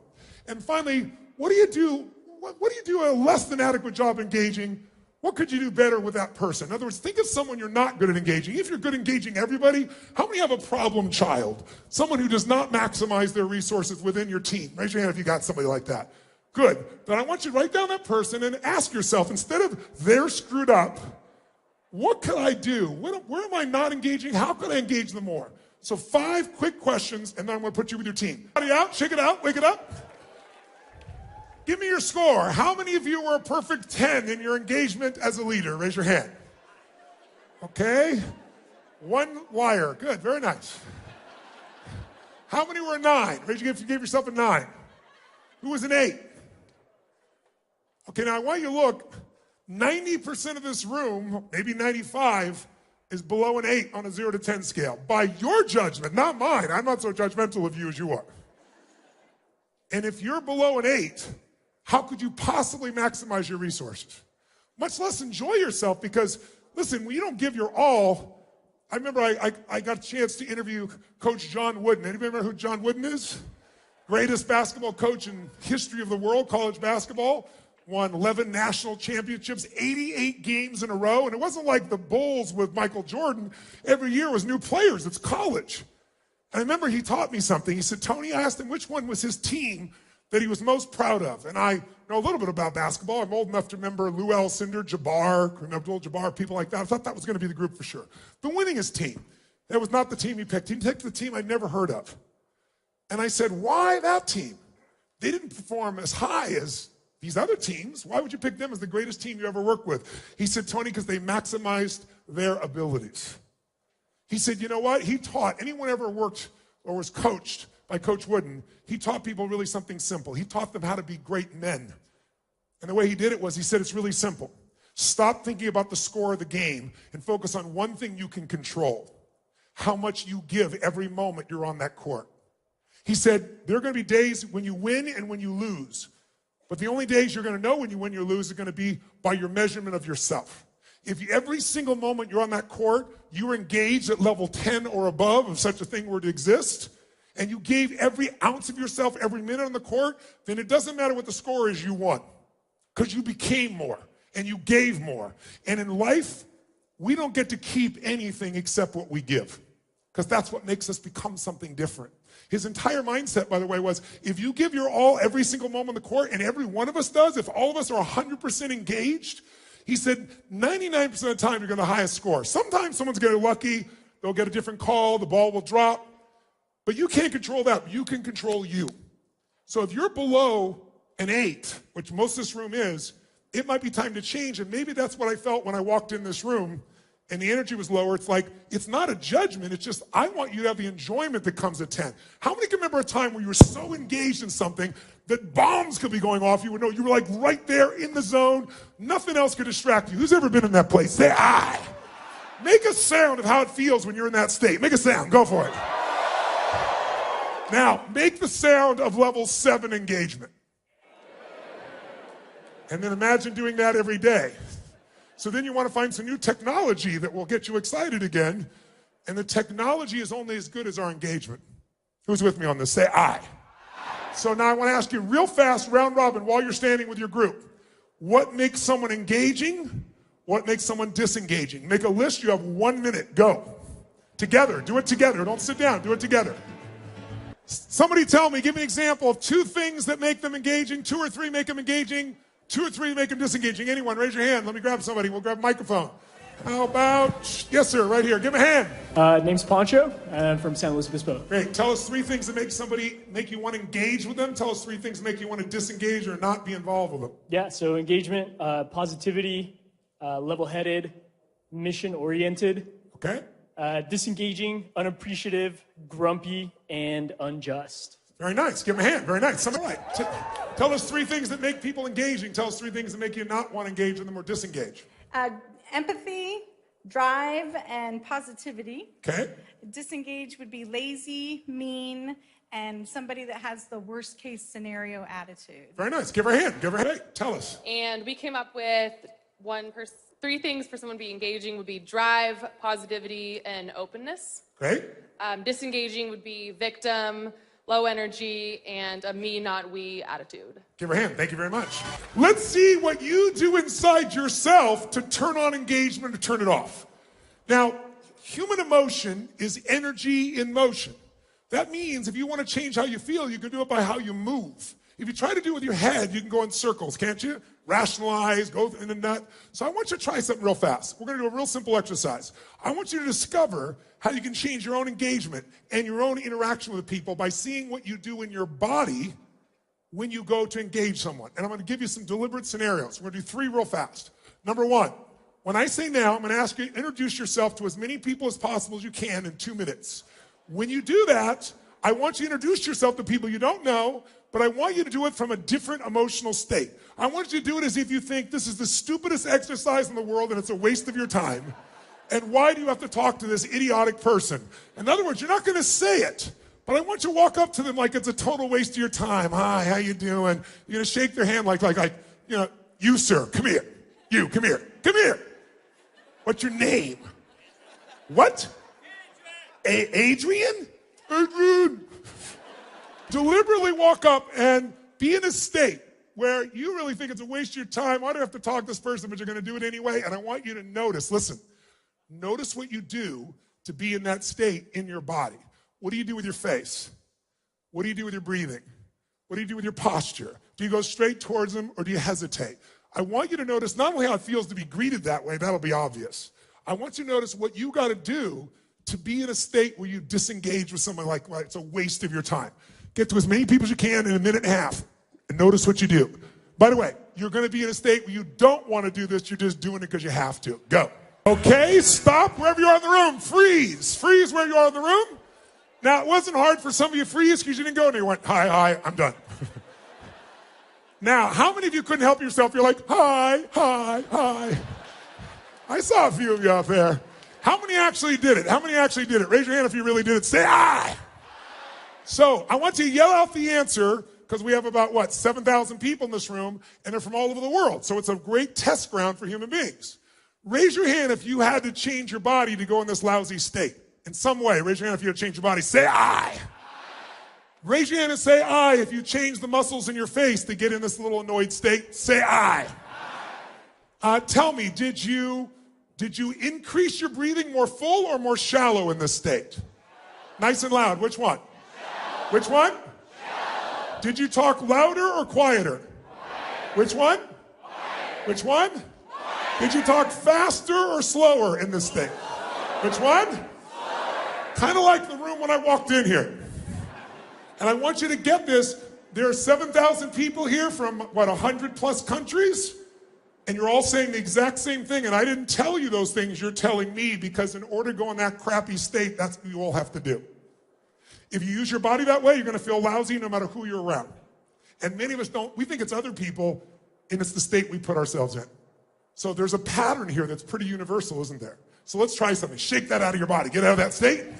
And let's try a totally different state this time. This time, I want you to do this like you're a little kid. If you do it like an adult, you're like, why are we doing this stupid exercise? But if you're a kid, you have fun with stuff. Who's want to have some fun with this? Say aye. Awesome. Then here's what I want you to do. In a moment, I want you to introduce yourself to as many people, different people again. But this time, I want you to do it from a state where you're deathly afraid they're going to reject you. Okay? Now don't tell me you never. Who's ever not done something because you're afraid of being rejected or failing? Raise your hand. Say, I. So wouldn't it be useful to know what you do to put yourself in that place? Because if we know what it is, we can what? Change it. Because it's in your body. It's not just in your head. And when you know the pattern, you can change it. So I want you, when you do this, to exaggerate your fear. Do you know why? Because achievers never get fearful. We just get stressed. And stress is the achiever word for fear, isn't it? If I follow the trail of stress, it'll bring me to your deepest fear. And the fear we all have is I might fail, and then it means I'm not enough. And if I'm not enough, I won't be loved. Those are the deepest fears that people have inside their head. I want you to do this. I want you to imagine really like a little kid shows their fears. Adults like, I'm not afraid. Make this tension in their face, right? Their body. I want you to just really go for it. It's kind of like, like if I came up and said, hi, what's your name? Ibal? How you doing?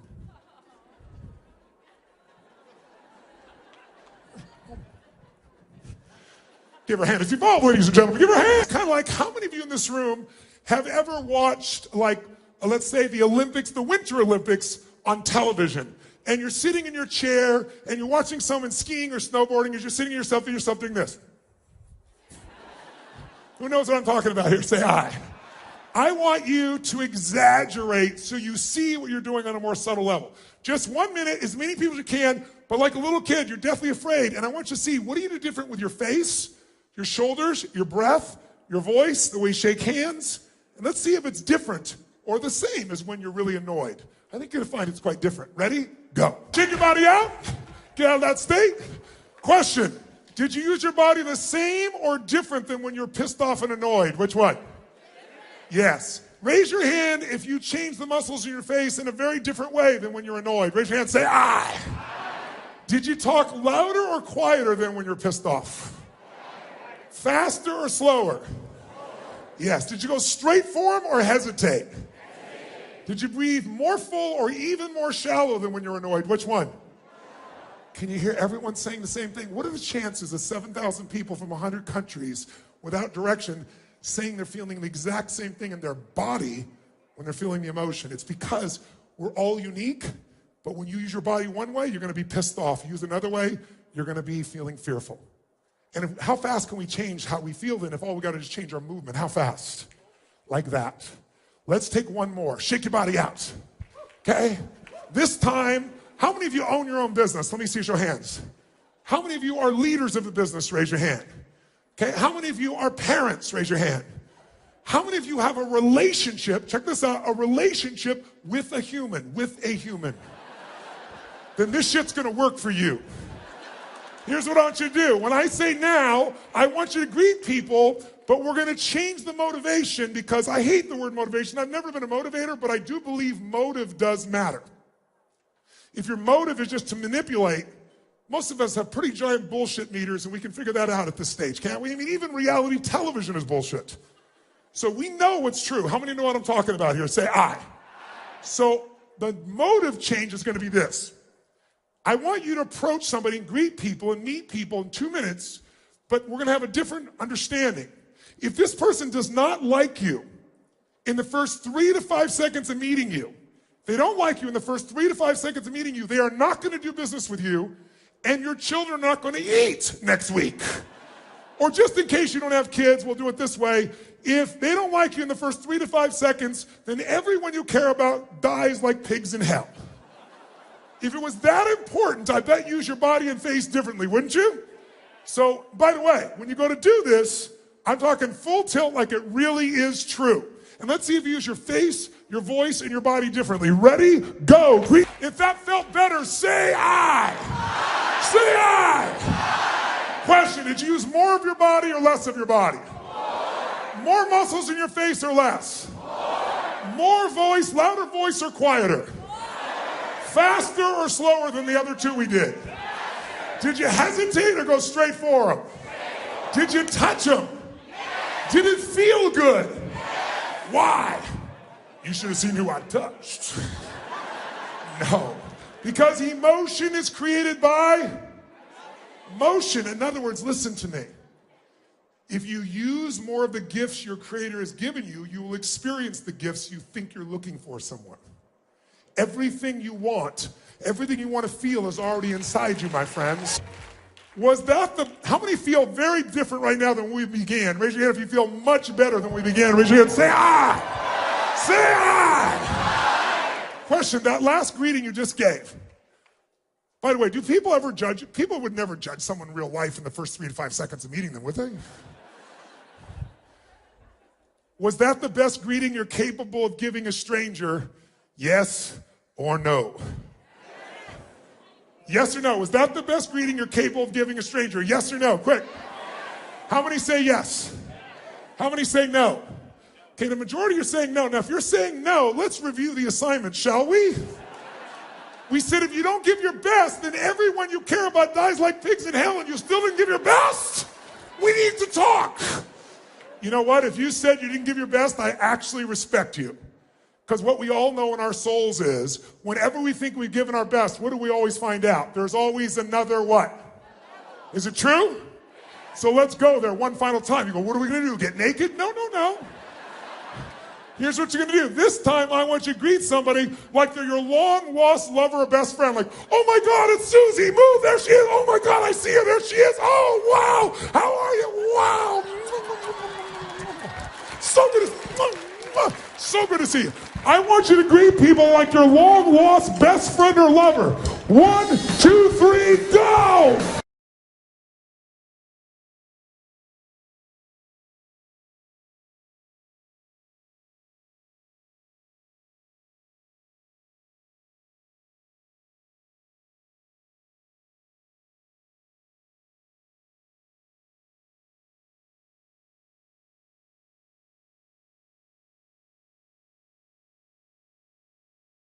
Say yes! Say yes! Did you use more of your body or less? More muscles in your face or less? More oxygen or less? Did you talk louder or quieter? Faster or slower? Did you hesitate or go straight for them? Did you touch them? Did it feel good? Why? Oh shit, you already forgot. Because emotion is created by... Is there greater engagement right now, yes or no? Yes. Do you enjoy yourself more or less than where we began? More. And I did nothing, you just decided to engage. In this state, would you be able to engage others, yes or no? Yes. What if they don't want to engage? Come here, you little bastard, I'm going to hug you. You go, I can't go, there's the president of IBM, Charlie. I bet it'll change their state. How many feel the difference in how you feel right now? Say I. Then don't let this go. And the only way you can do that is if you start to measure. See, we can't manage something we don't measure. You know that. But how often do you measure your state? And yet this is where all engagement comes from. Because if you're not fully engaged, how can you ever expect other people to be? Mark is fully engaged. Agree or disagree? Agree. That's why you're all here. So you must have some respect for this man. I sure do.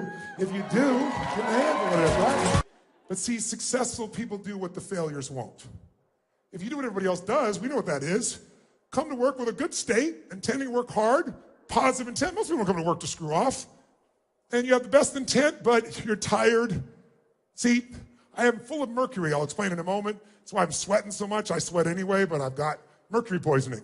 That's why my body's shaking. But I'm here to give you 1,000,000%. I'll do 1,000,000%, and I've done that for 39 years, every day of my life. That's why I have a brand. You can have a brand too, but you have to measure. You have to say, where am I 0 to 10? And if I'm freaking below 9, what am I doing with my life? In an intimate relationship, where are you 0 to 10 in your engagement? If that's below 9, you have no passion. You might have love, but you don't have passion. If you're below a 7, you're probably friends. And there's nothing wrong with that, but you can have a friend and not be married to them. It's a very different game. I'm suggesting to you that this is the most important element in life because what's going to make you feel alive is engagement, and you're in control of it. How fast can you change your emotional state, your engagement? How fast can you change it, my friends? How fast? By a radical change in your body, you can do it this quick. Try something right now. Make a crazy sound of excitement. Just make a sound. Go, make the sound. Try another one. Try another one. How many of you used to make crazy sounds when you were a kid for no good reason until people told you to shut up? And you know what? You let yourself become conditioned into what society has taught us to be appropriate, and what that's cost you is spirit. It's cost you the flow. And when you look at the people that you're most entertained by, if you look at, when you watch YouTube, if you watch a business person like Mark who you really feel moves you, it's because they do what nobody else does, because they put themselves in state. He doesn't feel like it every day any more than I do. But he still does it every day. You know why? He does it enough until it becomes him. It's like an athlete. You build muscle. There's emotional muscle. What's more important than emotional muscles? They are the spiritual experience of life. What's more important than courage? Courage unused, what happens to it if you don't engage your courage enough? If you don't engage it over and over again, what's going to happen to it? Grow or shrink? Which one? Faith uninvested. What happens to faith that you don't actively use? It dwindles. Passion unexpressed. Does it grow or shrink, my friends? Which one? And everything you want in your life, you can have if you have the resources of these emotions, but these emotions come from being in a peak state. So whether I'm working with presidents of countries, of which I've worked with many, royalty, athletes, the best performers in the world, entertainers, they're all geniuses at this, and I get the phone call because they want to go to the next level because they're already great, but they won't settle because they're always looking to be more. Because they know a 2% difference like this, you take it out a week from now, 10-degree difference, a month from now, 6 months from now, you have a different life. Or people come see me when they have a challenge. They're either the best in the world or they're challenged. They got a birthday with a 0 on it, right? They lost their job, or they built their company, sold it for $500 million, and now they're bored and they want to figure out what to do. People suddenly, when they get hungry, is when they look for answers. I don't deal with people who aren't hungry. They think I'm an idiot, I'm some positive thinking guy, because they're never going to investigate the truth. They don't want it. But who comes to me is somebody who's hungry. And what we want to do is fan our hunger, but tie to that a new, simple discipline. Where am I 0 to 10? And if you're below an 8, you're hurting who? Yourself. You're hurting your family. You're hurting your business. You're part of that group, even though you probably never identify with that group that's not engaged, because you're more engaged than they are, I know. But you're not engaged at the level that you deserve. Who's with me here? Say I. This is what engagement feels like. Now, if you'll sit down, before you do, I would like you to get 3 crazy hugs and then grab a seat. And we're going to give you one last piece here that's really important. Now I'd like to give you what I really came for. How many have enjoyed what you've gotten so far here? Say I. Good. My mission is to share something else with you. And I think that you're going to find this may be the most important part of why you came here without even knowing it. And it's simply based on this. I'm totally committed to helping people. My mission is to help people live an extraordinary quality of life. What is an extraordinary quality of life? It's life on your terms. Not mine. It's not my view. What is it you want most? What would your ideal life look like? How would you live? What would you do? What would you share? What would your impact be? And most people have not spent much time thinking about that for a long time because they've been so disappointed. Everybody as a kid thinks this way. And then gradually we have enough disappointments, frustrations, sometimes betrayals from people we care about, that we get gun shy, and all of a sudden people start going, I'm pessimistic, I'm skeptical. Let's be honest, you're being gutless.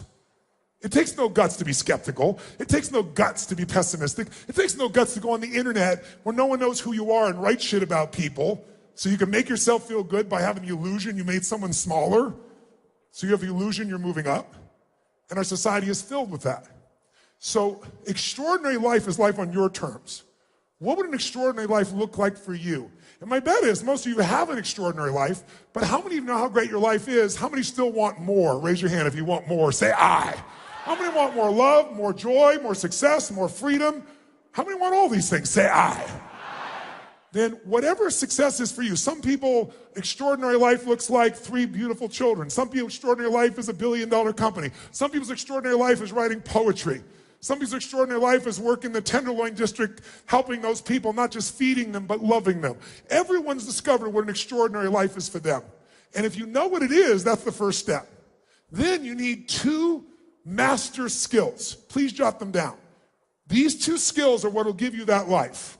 The first skill is the science of achievement. The science of achievement is that whatever you want to achieve, there are rules, and if you follow the rules, you can win the game. So for example, if we talk about our bodies, it's a science to be vitally healthy, to be strong, meaning there are rules. Everyone here is biochemically unique, but are there some universal rules that if you violate them, you're gonna have low energy or disease in your body? Yes or no? You bet you will. Are there a set of rules that if you align by them, you're gonna have an abundance of energy and a vital level of health? Yes or no? So I don't care what you believe. If you jump off a cliff, you are going to drop. I don't care what you believe. If you violate the science of your health, you're gonna have problems. The same thing is true financially. I spent 4 years, now it's been 6, interviewing some of the most brilliant financial minds literally in the world. Warren Buffett, Carl Icahn, Ray Dalio. And by the way, one of them I just mentioned you probably didn't know the name of. How many of you know who Ray Dalio is? Look at this room, 7,000 people, only a couple dozen. The richest people in the world all know who Ray Dalio is. Ray Dalio, you can throw it on the screen, has produced more returns for investors than anyone alive, including Warren Buffett. Everyone talks about Warren Buffett, but Ray Dalio is the guy. Ray's interesting, amazing man. This guy, when I interviewed him, is a man who is the largest hedge fund in the world. Rich people give their money to hedge funds. And when they give it to hedge funds, a big hedge fund might be like 15 billion, raise $165 billion. 10 times bigger than anybody else. When I interviewed him that day, the Prime Minister of China, the head of China, interrupted our call for coaching about what to do with the currency. This is the level. This is a man, to give you an idea, who's produced a 23% compounded return for 21 consecutive years. Think about what all the ups and downs, the bear markets, bull markets, all that stuff. Total genius. You don't know him because you probably couldn't get access to him, to give you an idea. But I got access. It's been a fan of mine, it turned out, for 20 years, which is really helpful. And I went in for a 45-minute interview, and as my nature, I go deep, and 4 hours later, 3.5 hours, I left.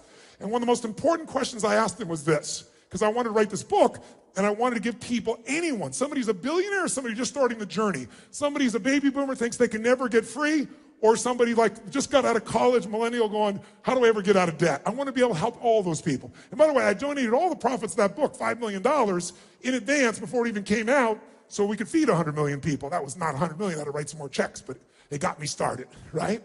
So I asked him, I said, what if you couldn't give any of your money to your children, and you could only give them a set of principles, a distinctions, a scientific plan, a strategy that would cause them to be financially free, what would it be? He said, Tony, and I asked this to every one of these 50 multi-billionaire investors. They all had great answers. His was the best. He said, Tony, I have spent 15 years of my life obsessed with that question. He said, because not only do I want to take care of my kids, but I also have all these charities that when I die, I want those people to continue to be helped. And he said, I have an organization of 1,500 people who work around the clock to come up with the best ideas, and they all compete with each other. It's a very, very tough place, this place called Bridgewater, where he runs this operation. It's very unique. And it's dog-eat-dog competition to come up with the best stuff. And he goes, I know I won't be here for that. And he said, I also know that markets are always changing. And he said, I noticed something. Everybody tells you what to do financially, and they say diversify, and they tell you to put this much in bonds and this much in stocks, and that's supposed to protect you. And he said, no one talks about the dirty little secret, which is when the markets drop, like 2008, 2000, it all goes down. But no one says anything about it because eventually it comes back, and then the same people who sold you other things go, well, that's just the market. We don't know what to do, and they do the same thing again, and it happens again. And people can lose half of all they earn overnight, right? So he said, I want to find a sustainable solution. And I'm not going to tell you the details here. That's why I gave you the book, because I want you to have this for yourself. But the bottom line is he laid out this plan. And he's well known for putting together this thing called an all-weather portfolio. All-weather means he doesn't know where the market's going to go. The smartest people in the world are not the ones on CNBC telling you where the market's going to go, because no one knows. The smartest people in the world, every one of them told me, I don't know. Here's what I think, and I'm going to be wrong lots of times. So I diversify and put together a portfolio that'll win no matter what. His has been the most successful. And so I asked him to explain it to me, and he did in detail. Now, I did 18 hours of prep for this one interview with him, and he said on the air multiple times that there's no one that's interviewed and been more prepared for an interview than I. He and I pitched and catched, and because of that, I got to this final level where he explained it to me, and I said, you know what? You just told me the most important set of principles to financial freedom that anyone has ever shared that I'm aware of in the world. He goes, well, that's true. He didn't disagree with me about it. And I said, but there's only one problem. You said, here's how you bake a cake. Use some sugar, use some chocolate, use some dairy products. I said, but you didn't tell me the amounts. He goes, Tony, I can't give you that. That's my secret sauce. He goes, you have to have a $5 billion net worth, and you have to give me $100 million minimum to start, or I don't even talk to you, and I haven't taken money for 10 years. I said, that's my point. You're not going to give anybody this anymore. You've closed your fund. You're running it for the people you're running it for, and you just done told me that if someone goes to the average advisor, they're good people, but this is a poker game where only the best in the world win at the financial level. Unless your financial advisor is won a bunch of gold medals, he told me, you're screwed. Because it's only a matter of time until there's a real problem. I said, you're the ultimate gold medalist in the whole world, and you know the answer. And I said, you're a totally generous man. You're going to give away half your net worth. I said, why don't you help people right now? Give me the formula. And I got him laughing. Once I got him laughing, I knew I had it. And he goes, well, I couldn't do it because I use leverage. I said, design one without leverage for the average person. He goes, well, you know, it wouldn't be perfect. I said, your idea of not perfect, they call him the Da Vinci of investing. Some call him the Steve Jobs of investing. I said, your idea of not perfect will be better than anybody on earth. He goes, well, and then he said, let me think. And I felt this tingle down the back of my spine because I wasn't writing this book to make money. I was making this book so I could help people around the world. I watched people in 2008 lose their homes en masse, lose half of what they had, and that wasn't a statistic. That's how I grew up. So I wanted the answer. And he starts laying this. He goes, well, let's do this. And he gives me this exact formula, which he's never revealed ever in his entire history. I was shaking inside. And he goes, go test that. Go hire someone to test it. And back testing, he goes, back testing doesn't mean anything. You know, past performance doesn't equal future performance because people usually do it over 3 or 4, 5 or 10 years. Do it over the entire modern year of investing, 75 years, and see how it did. Now think about all the ups and downs in the last 10 or 15 years. 2000 dropped 50%, 2008 50%, and everybody's waiting for what's going to happen next. And over all world wars, all that went on. We went and tested, and I hired 2 different firms. One guy called me 11:30 at night. He's never called me 11:30 at night. He goes, Tony, I got to talk to you. I said, what happened? He goes, in the last 75 years, this made money 85% of the time. And when it lost money, 15% of the time, when it made money, it averaged 10%. When it lost money, the worst loss was 2008, and it was a loss of 3.9%. When everyone's losing 50, that's all he lost. If you could go to Vegas and be right 85% of the time, make 10%, and when the few times you lost, you'd only lose less than 4%, how many be going to Vegas on a daily basis? So I put that in the book. By the way, all my partners and friends are like, let's make this into a company. I said, no, this is anybody can do it. And I just gave it to you so you can do it too. And I'll tell you why I gave it to you also. Because this last January, do you remember where the markets were? We had the worst January in the history of the stock market. $2 trillion disappeared. How fast, my friends? In a matter of like 10 days. And everybody, all the rich people and all the successful people in business, including this gentleman over here, they're all in Davos. And so everybody's freaking out. The market dropped like 600 points in the middle of the day. And people are like, well, is this the end? Are we finally seeing the end? And they went to who they go to in Davos. They brought in Ray, and he walks up, and Dalio, and they said, what should people do? And Ray's a very quiet, calm guy. He goes, well, Tony Robbins wrote a book where I gave him my formula. And he literally said that and described it. And if you'd done what he did, when the market was down, for example, in the very first month, down 10%, and people are freaking out, it was up 1%. Right now, as of 2 days ago, I don't know what it is today, I didn't look, but as of 2 days ago, the market was 7.8%. This is up 12.21. It's 47% greater than the market, and you do it once a year. You adjust it once a year. Now, I'm not telling you to put all your money in there. I just want you to know there's a science to achievement. And that's true of finance. That's true of your body. That's true of a lot of things. And by one more thing I'll tell you. I have a partnership now with the #1 rated firm. I'll throw up on the screen for you if you're interested. Gentleman who's rated #1 wealth manager 3 years in a row by Barron's. No one's done that in history. It's called Creative Planning. And the last 2 years, he's been #1 wealth manager in America by CNBC. We have $20 billion in assets. I'm on the board of directors.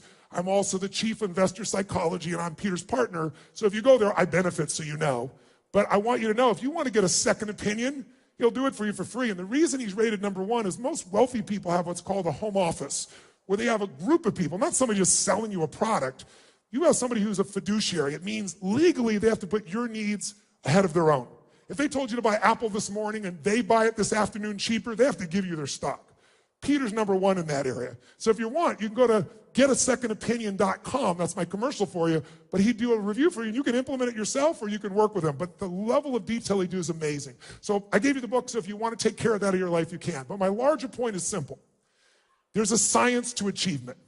And the science of achievement can get you from where you are to where you want in anything. And the way you speed it up is you find who's most successful and you model them. Write down this. Success leaves clues. Success leaves clues. If someone is able to succeed year after year after year, like Adalio, like, Peter at Creative Planning, then perhaps they're not just lucky, and you might want to find out what they're doing and avail yourself of it, because you can trust decades into days. You can have trial and error learning, or you can go to someone who's already figured it out and say, how do I do this, and save yourself that time. I'm here today because my whole life has been modeling people so I could achieve more. But here's why I came this morning, this afternoon, this evening, whatever the hell it is now.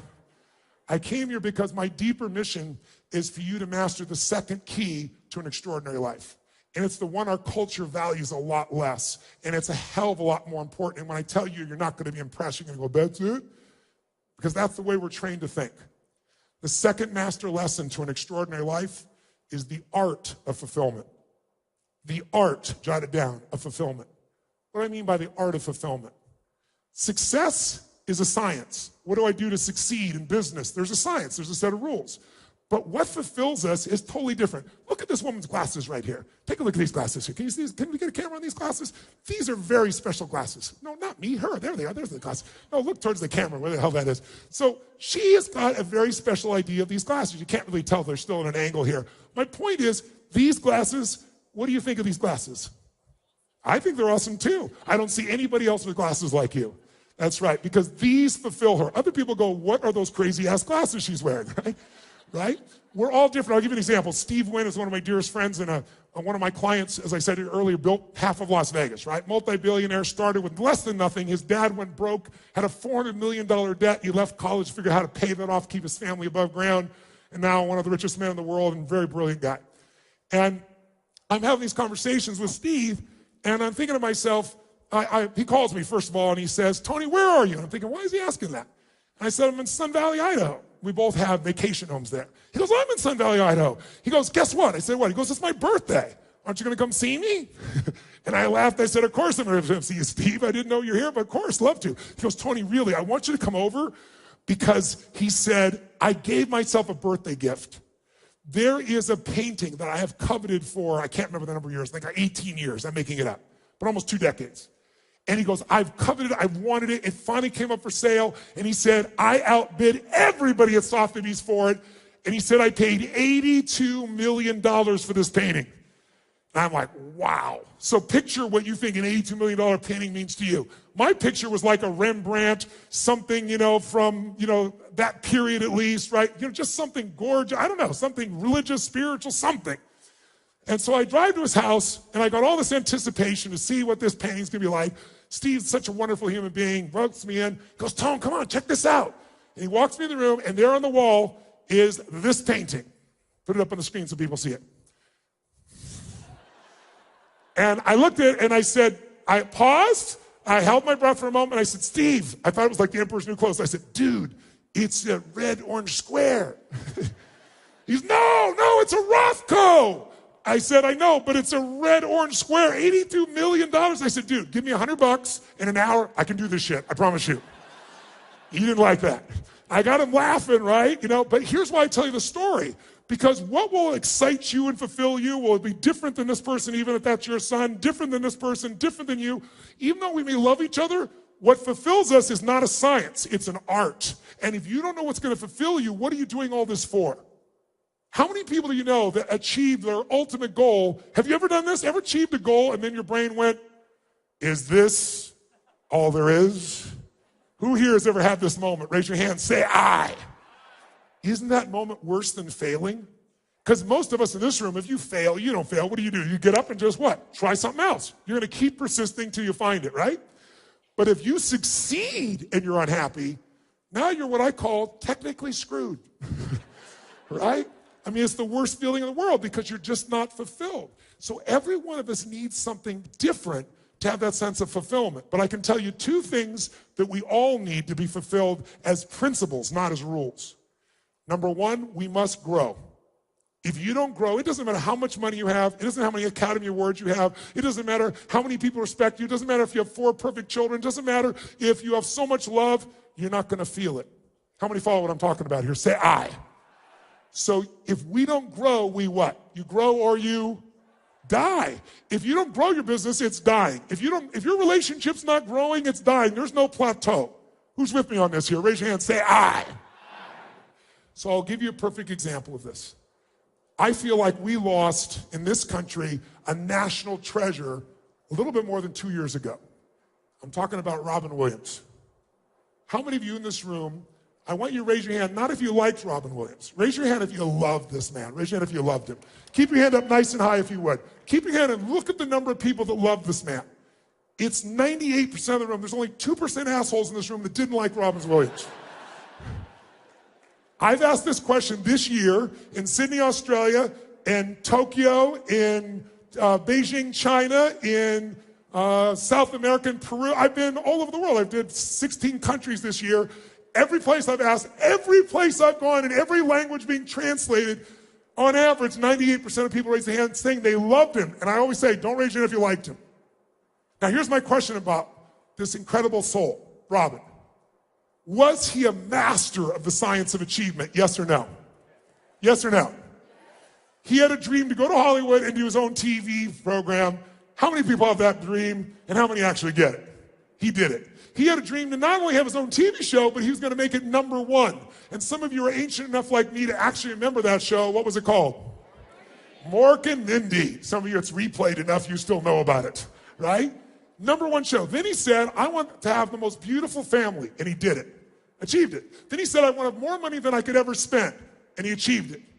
Then he said, I want to make movies. And he did it. Then he said, I want to make movies, and I want to make movies, and I want to win an Academy Award, watch this, for not being funny. His primary skill. And he won an Academy Award for drama, for dramatic performance. He did all of that, and then he hung himself.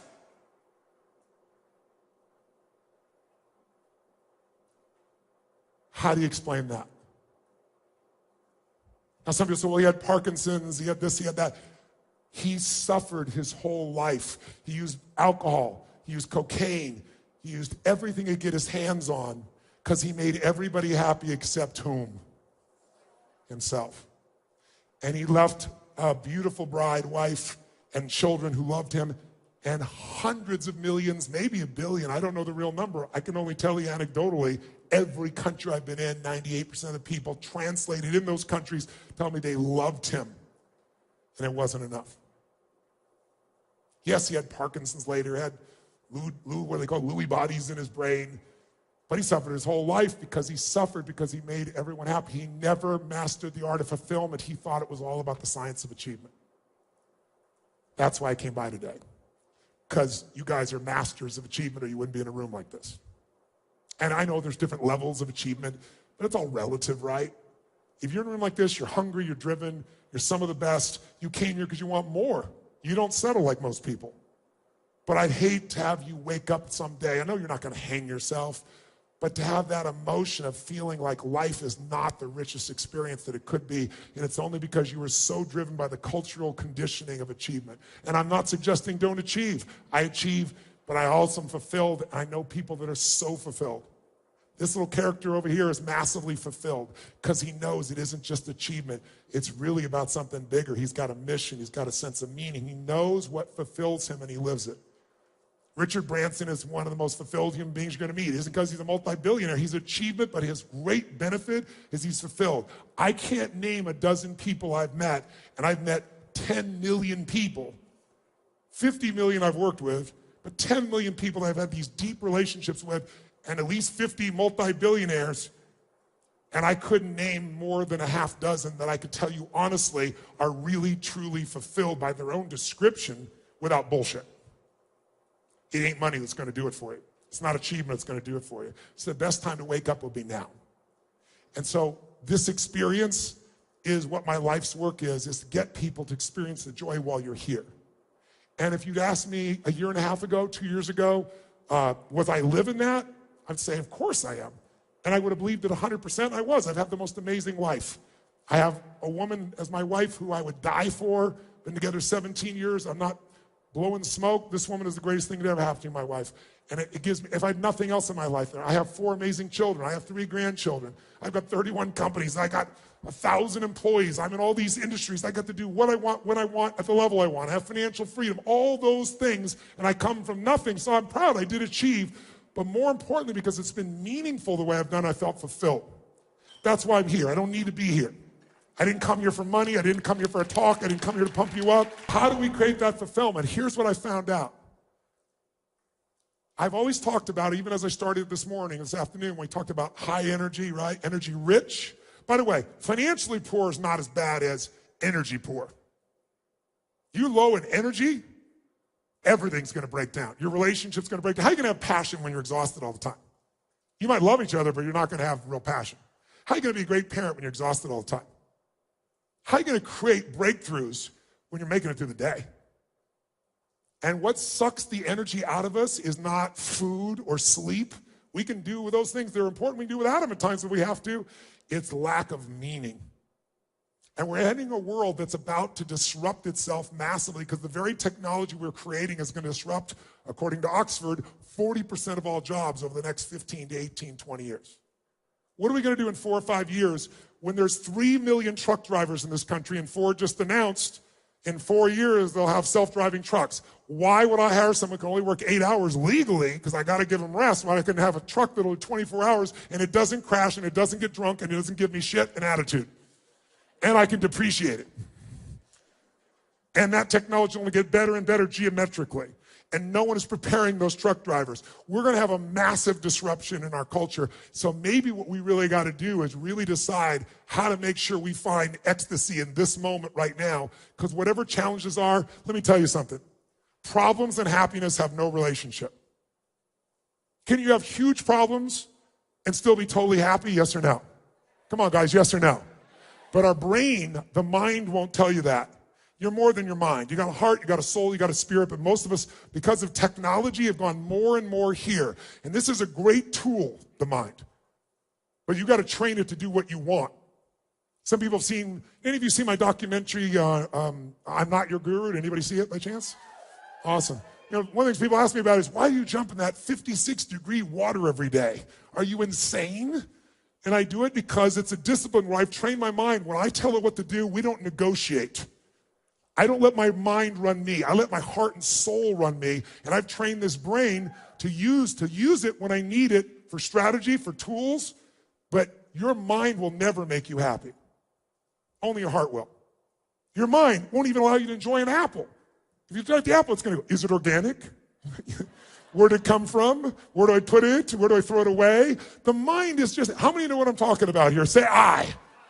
So one of the pieces that will shift things for you is, instead of energy rich or energy poor, high energy or low energy, I was in India with a dear friend of mine named Krishna J. And he said, Tony, what if you switched those words and just called it beautiful states, high energy states, and low energy states are suffering states? I said, wow, I think that would be an accurate description. He goes, well, then let me tell you what my spiritual vision is. I said, okay, tell me your spiritual vision. He said, to live in a beautiful state every day, no matter what, even when it doesn't go my way, because life is too short to suffer. Who believes that, by the way?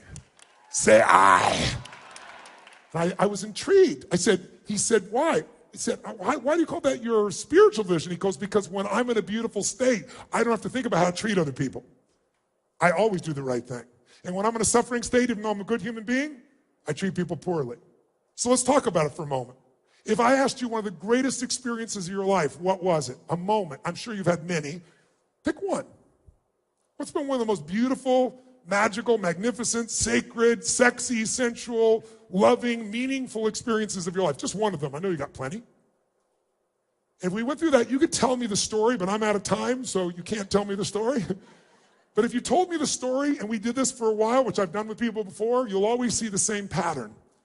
The pattern of what makes you most alive is things that give you these emotions you want most. Beautiful states like love or joy or gratitude or excitement or hunger or drive or creativity. See, you don't just have happiness. If it's only one state you're going after, your brain needs variety.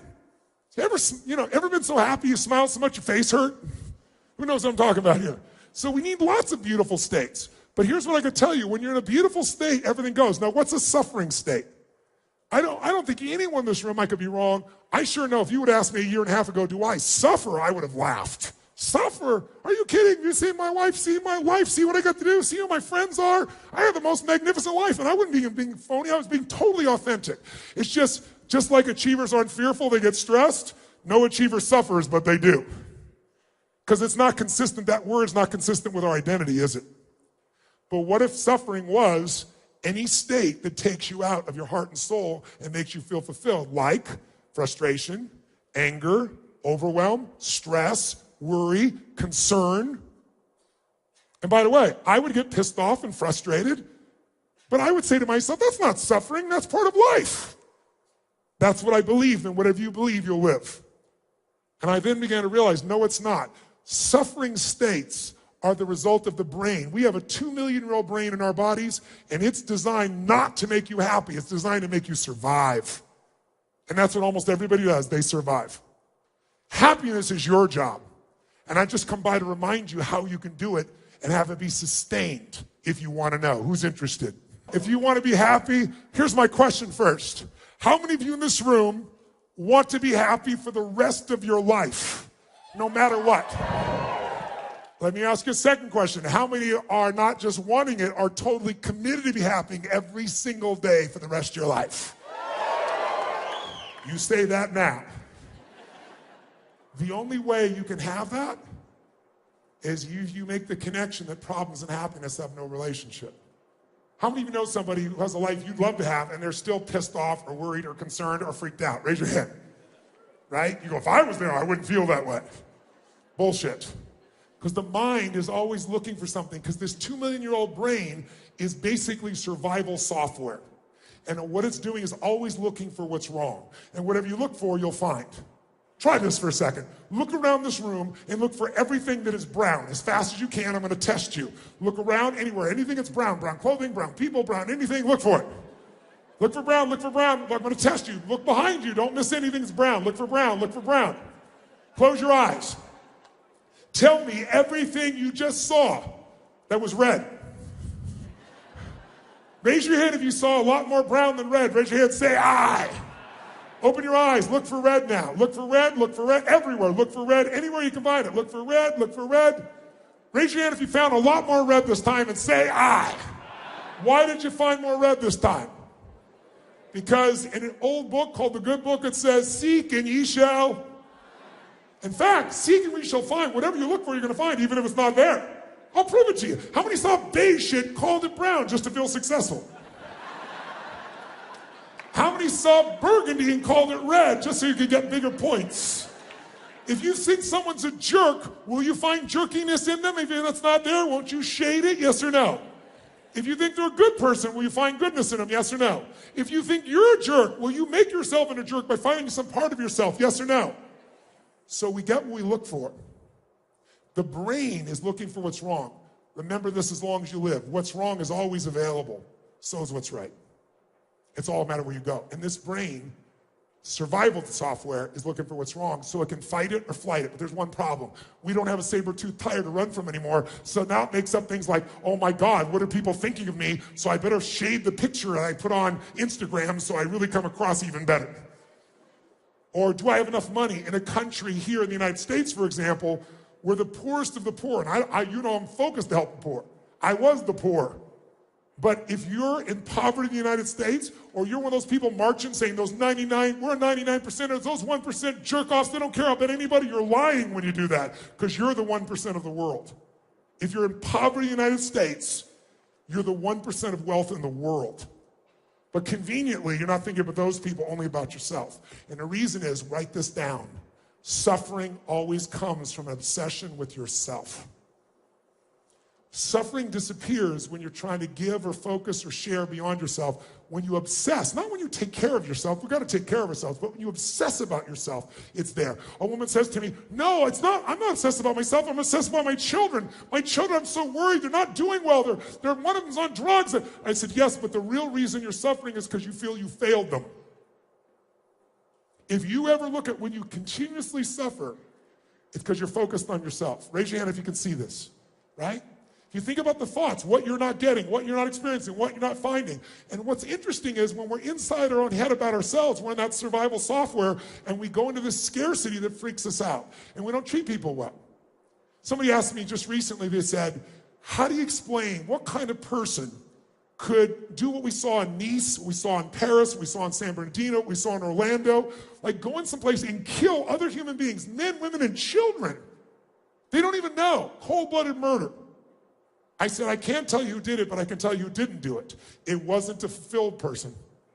It wasn't a happy human being. Happy human beings, fulfilled human beings in beautiful states don't try to hurt other people. They don't try to steal from other people. They don't try to tear other people down. They don't write shit about them on the web. And they sure as hell don't kill people, plant bombs, or shoot people with bullets. It takes a really disturbed person to do that. And you know what? Most people are disturbed at times because the mind will make you disturbed even though you're not. Because it's a device. It's going to fight or it's going to flight. And if you let this run your life, you go to sleep, you're going to have the pain that all of us feel at times. But I came by today to remind you that you're in charge and that you can change it with just a couple of distinctions. And what are those distinctions? Number one, you have to first identify that you do suffer, even though you would never say that. I would never say I'd suffered. I'd say, well, of course I get pissed off and frustrated, but that's such a minority of my time. Is any moment worth suffering over in this life? And when you're suffering, by the way, suffering begets more suffering. Is it true? When you're suffering, do you affect other people? Even if you don't try to hurt them to say something, do they feel it? Do your kids, does your husband, does your wife, do your coworkers feel when you're suffering, yes or no? So you're stealing from that energy. And it's simply because you didn't do the following steps. Here they are. Want to know them? Here they are. One, you got to identify your favorite flavor of suffering. Because we all have one. Is yours worry? Is it pissed off? Is it concern? Is it feeling less than? Feeling not enough? What is your favorite flavor of suffering? What is the emotion that puts you in a state that's unresourceful? And when you're unresourceful, it's hard to solve it, isn't it? You might say, but I want to just go solve this. You can solve your problem so much faster in a resourceful state, in a beautiful state, than a problem state. Because when you're not hooked, you can get through to people. But when you're hooked, people feel that, and they don't know how to react to it. And it fires off their suffering. And people, they unconsciously start to not connect.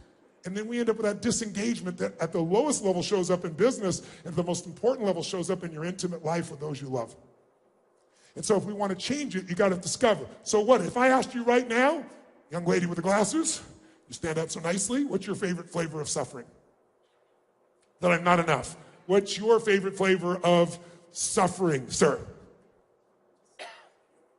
Not being recognized. Well, shit, you just got in front of 10 million people across the web, and yeah, you're doing good. Well, shine your head up, give you a little kiss with that.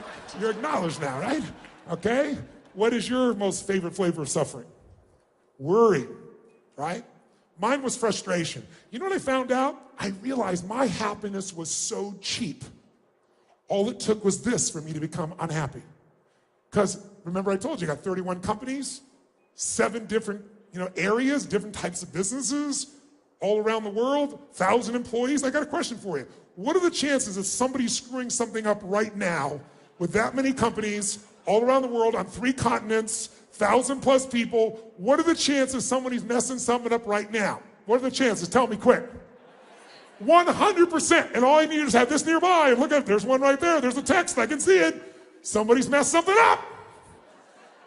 And what has messed something up? What did it take for me to lose my happiness? Someone not to do what I think they should do ideally now. And the more people you care about, and the more people you interact, the greatest chance that this is going to be happening all the time. So I'd find myself happy. Ah, shit.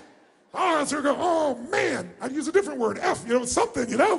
When I was really suffering, I'd go into a different language. Who knows who uses different language when you're suffering? Let me see your show of hands here. Right? Part of you know you're suffering by the language you use. And so I began to realize I'm giving up my happiness over this.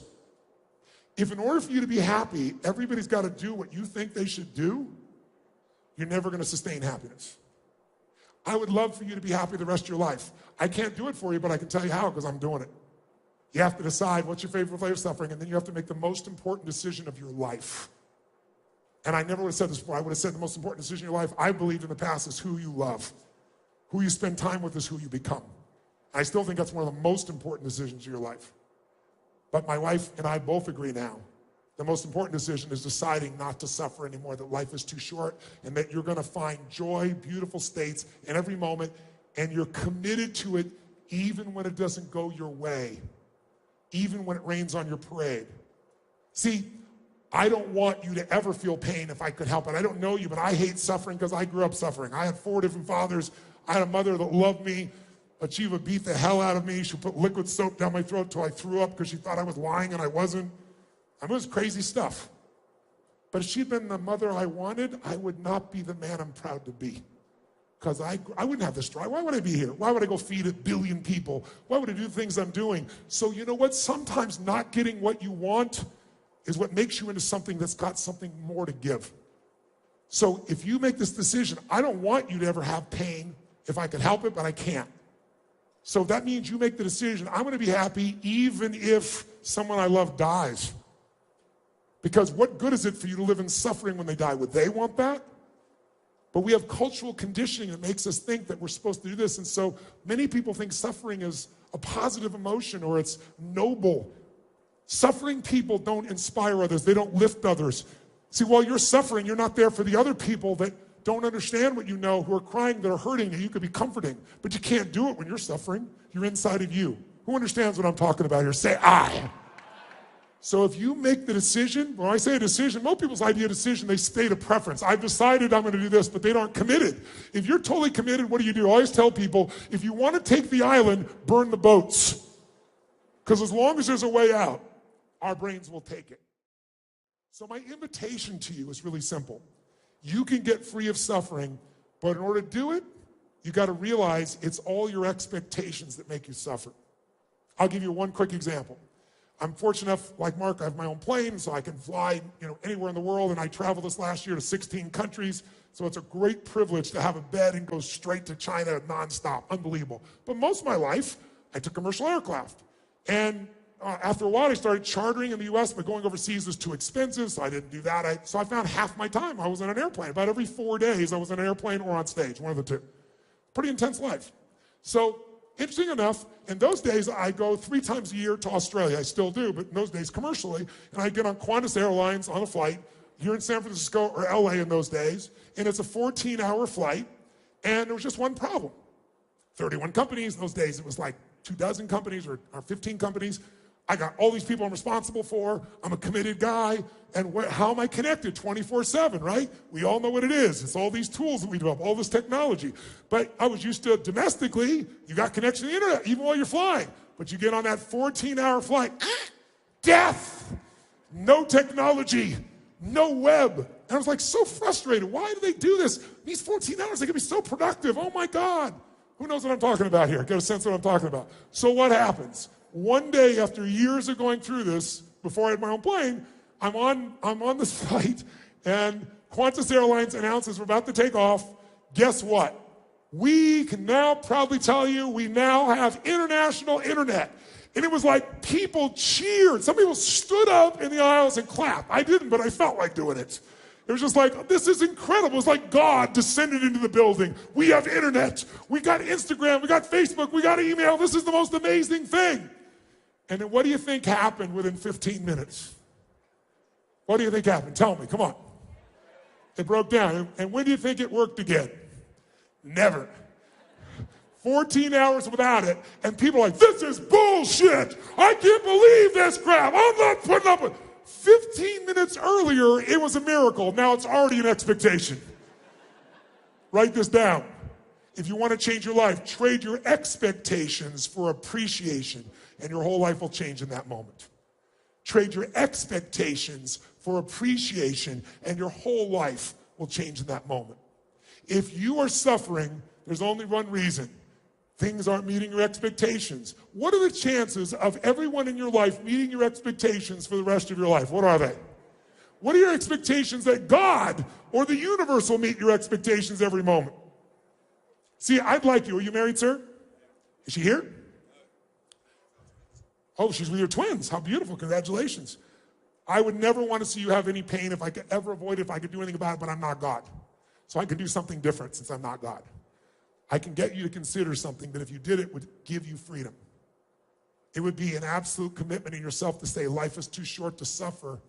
God has given me this creation, and I'm going to love every moment. I'm going to find ecstasy every moment of my children, even when they do crazy shit, even when they're rugrats. I'm going to have it with my wife, even when she doesn't seem to be listening to me or my husband isn't. I'm going to do it even if she left me. I can't control her leaving you, but I can control one thing. You can make the decision that you are going to find beauty in everything in life, and you're going to learn from everything in life, and that is the only way you'll be out of suffering. Otherwise, it won't matter how much money you make, it won't matter how many people love you, it doesn't matter how many great kids you have. Are there going to be disasters and challenges for all of us, yes or no? Yes or no? All of us, I don't care how rich you are financially, I don't care how smart you are, I don't know if you have an IQ of a genius, I don't care if you've got the biggest company in the world. Every person in the room is going to experience extreme stress in your future. Everyone here will have something, a robbery, a house that burns down, an earthquake, somebody that cheats you, somebody steals money from you, somebody you totally trusted and then they screw you over, somebody that betrays you. Aren't you glad you came to this positive seminar? So you thought I was Mr. Positive Thinking. You're so wrong. See, I'm a realist. I don't believe, I'm not stupid. I don't think that everybody, I know that most people are not fit and healthy. Most people around the world do not have a relationship where they're totally passionate. Most people do not love their work. True or false? But a few do. I'm interested in the few who do versus the many who talk. I'm interested in the few that live the beautiful states versus the masses that suffer. And I also know that anyone can end that suffering in a moment if you make the decision that says, I have decided from this day forward, I'm going to find beauty in everything by being in a beautiful state. And that means if you start to suffer, by the way, you're going to suffer. We all do. Because this brain is 2 million years old, and it's going to keep acting. It's going to keep looking what's wrong. But the difference is when it comes in, if you've made the decision, you'll start to suffer. And I created for myself a 90-second rule. I got 90 seconds, get this shit out of me. In those 90 seconds, I figure out what it is, and I know how to stop suffering. I'm suffering because I'm having an expectation that's not being met. And while I think it's life and death, it's just my preference. It's my preference that you guys had more energy than we started. It's my preference that you'd have a great time. It's my preference that my kids would do everything I want them to do. It's my preference that all my employees across all these companies will do all the right things every day. God will laugh at your preferences. And what I found is I have my preferences, which are wonderful, but I'm still going to live in a beautiful state because life is precious. Hey, what if you were God? And you come down and you talk to one of your creations and you say, how's it doing down here? How's it going down here on earth? What do you think? And a person that you're talking to that you created goes, well, God, I mean, you could have done a better job. I mean, come on. Why'd you make it so frickin' foggy here in San Francisco? I couldn't land my plane the other day. And why would you go planes that could cut through the fog? I mean, you're God. And why did you make all these irritating people? You know, I had so many irritating people. They try to stop me from doing things. And, you know, and also it's just like, why didn't you just make me rich? Why do I have to work? And besides that, you even got these little ants. You know those little red ants? They're like this small, and they bite the shit out of me. Why would you create those for me? If you heard all this bitching and you were God, would you want to hang out with this person? If you were God, you might, say, I don't know. What if you go to somebody else, you go, what do you think? One of your other creations. And that person says, God, you're amazing. This is the most beautiful place on earth. This is heaven. This is extraordinary. I mean, there's so many different kinds of people, and they challenge me in so many different ways. I have to grow to understand them and understand myself. And you make the fog, and you make the sun, and it's always changing, so I'm never bored. And you make these little red ants. Damn, they're courageous. I'm 10,000 times their size, and they'll bite my ass. That's pretty cool. Who would you want to spend time with? The first person or the second one if you were God? Which one? So if you're not experiencing God, perhaps you're bitching too much. Perhaps it's not God, perhaps it's you, and you're whining and you're suffering. So I want to finish with this. If you want to stop suffering, first, you got to know how you suffer and recognize and be honest. Second, you can't tolerate. We all get what we tolerate. So you have to make the decision. I'm going to be in a beautiful state the rest of my life. It doesn't have to be happy. It could be determined. It could be curious. It could be committed. It could be energized. It could be grateful. It could be loving. It could be happy. It could be any of these.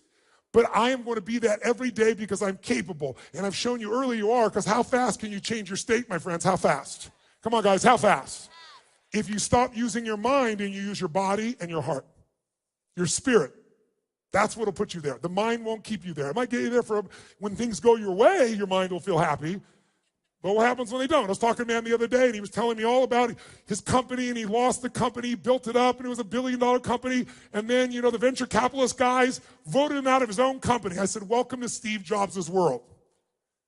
And then he told me this new company he's creating, but he doesn't want to put it in, so he's afraid of getting hurt again. I said, you lost that company for a reason. Perhaps it's so you can build this company, which is going to save people's health. What if you and I, we stop the suffering by having one new belief? Here's what I believe in my soul. Life is always happening for us, never to us. We think it's happening to us because of our minds, but it's all happening for us, even the pain, even the disappointment, even the problems. If my mother had been the mother I'd wanted, I would not be here today. If my father had not left, I would not feed 1 billion people, much less 100 million, much less 1,000. Maybe life isn't always about getting your preferences. Maybe life is about you becoming more. And when you do, you feel more alive and you have more to give, and that's the purpose of life. Because when we're giving, we're outside of ourselves. There's no suffering when we're giving. In fact, when you're most happy and excited about something, what's the first thing you want to do? How many of you, the minute something great happens, you want to share it with somebody you love? Raise your hand if that's what you want to do. Say, I.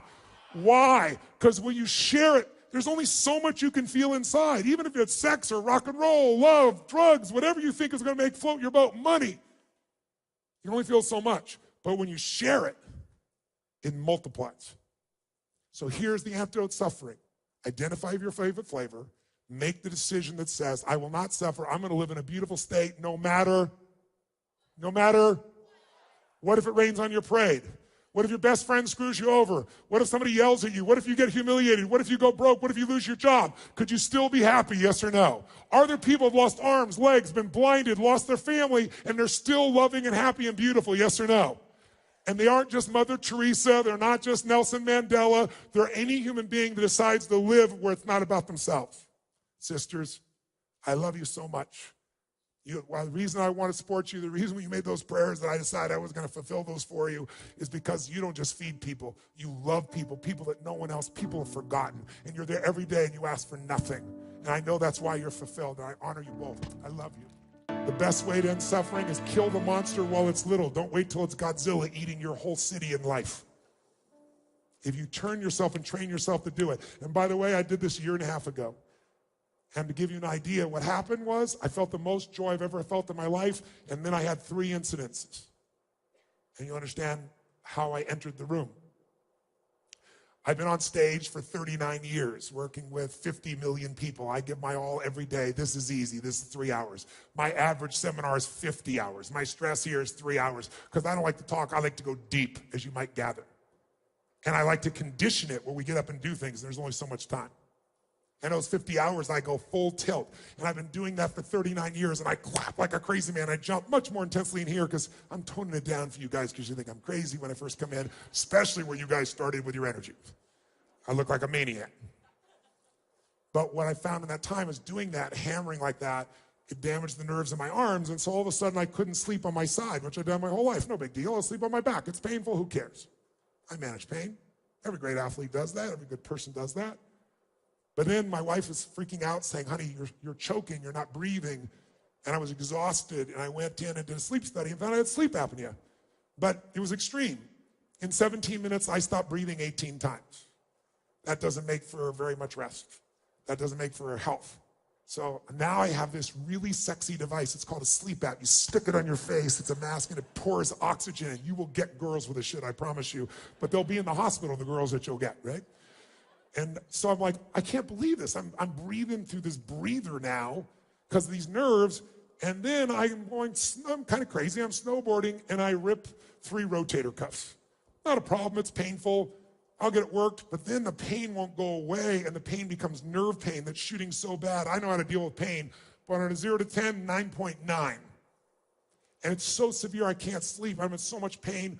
And I don't want to do surgery. And the surgeon says, well, it's in your spine. He comes in and tells me it's not just your rotator cuffs. You have something called spinal stenosis where it's tightening around your spine and crushing the nerves. And there really isn't a solution. We can do surgery, but it's no guarantee, and there's side effects.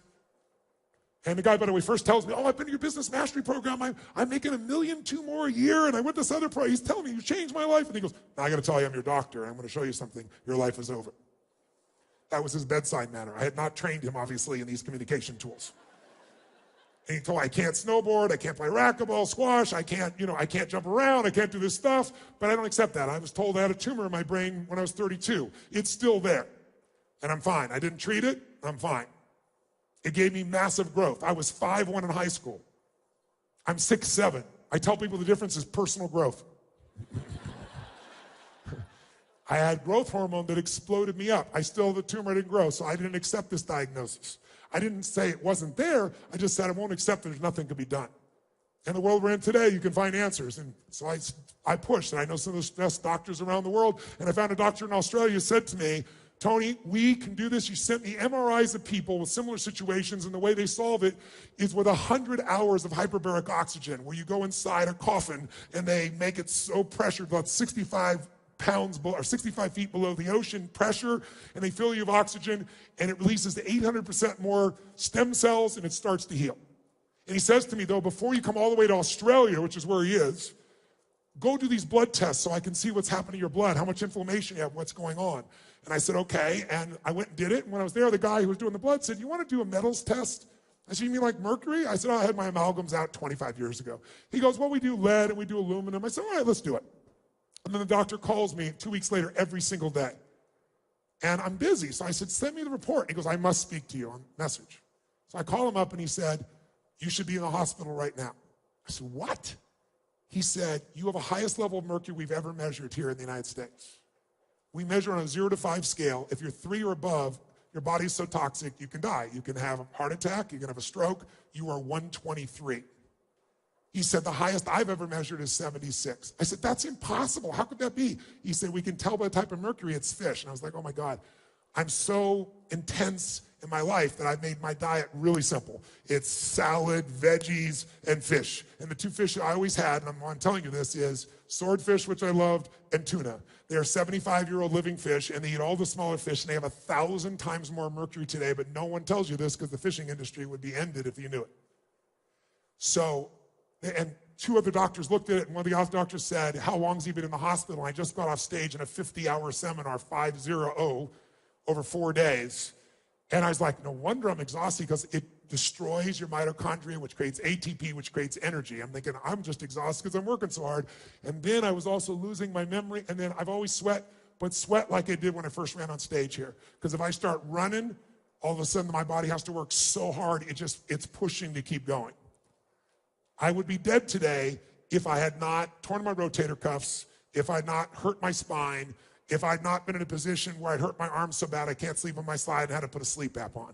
Life is always happening for us, not to us, even when it doesn't look that way. It's our job to find the benefit. And I'm telling you this now for another reason, which is please go get your metals test, because the world we're in today is so toxic that out of 12 of my friends that I told this in the first few weeks, 6 of them all had poisoning.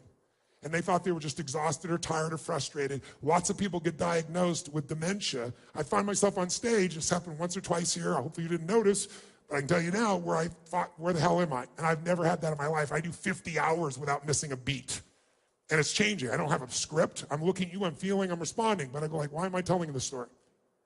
But all that'll come back when it's gone. I'm down to 18 from 123. It's taken me 9 months to do it. I'm not there yet, but I'm almost there. Thank you very much. So if you're watching somewhere else in the world, or you're here, go get a metals test. And if you do, and you've got this in your body, get it out. There's a man named Dr. Shade. He's one of the best metals guys in the world. You can find him on the web. He's made a giant difference for me. And I'm going to get those things back. But I wouldn't have got them back unless all these horrible things has happened. I just give it to you as a metaphor for what you think is your worst day could be your best day. But it requires some faith. Faith that there's a higher purpose in everything that happens in our lives and making ourselves look for it. So I want to finish by showing you how to end suffering in 2 minutes. There are many ways. I don't have any more time. I'm out of time. You've been so gracious. I hope this has been touching for you. I hope it's made you think. Who here has decided in your gut suffering ends here tonight? I'm curious. Not all of you are going to do it. Who really is going to do this? Say I.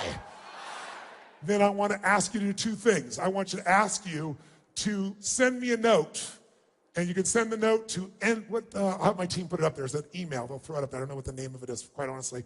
I would love to hear your commitment and why, and then I'd love to have you copy that to 2 people you respect, 2 people you love, Because if you do that, they're going to know why you're going to do this, why you want to live this beautiful state every day, why you'll do it no matter what, even if it doesn't. That ends suffering now at TonyRobbins.com.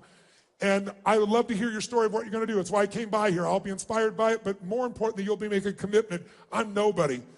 But if you commit by telling me and a couple other people that matter, you might also inspire them to consider the possibility. I wish I could go deeper on the subject, but what I want to give you is a tool. Because if you make the decision, then you're going to come up with suffering. How do you end it? By the way, when I say 90-second rule, in the beginning, it should have been a 4-hour rule. Maybe a few years ago, it should have been a 4-week rule. But now, once I've done it over and over again, just like getting in state, it becomes a habit. And now you can do it so easily. And the freedom you'll feel will be amazing. But let's finish by showing you how to do it. And I'll do it with a real experience for you. Stand up. Shake your body out. Before we do anything else, let's crank the energy so we're high level to do this. I want you to face the part and go, I own ya! No, I own you!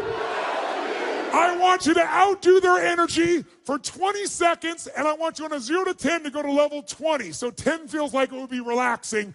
Let's clap, and then we'll jump. Ready? 1, 2,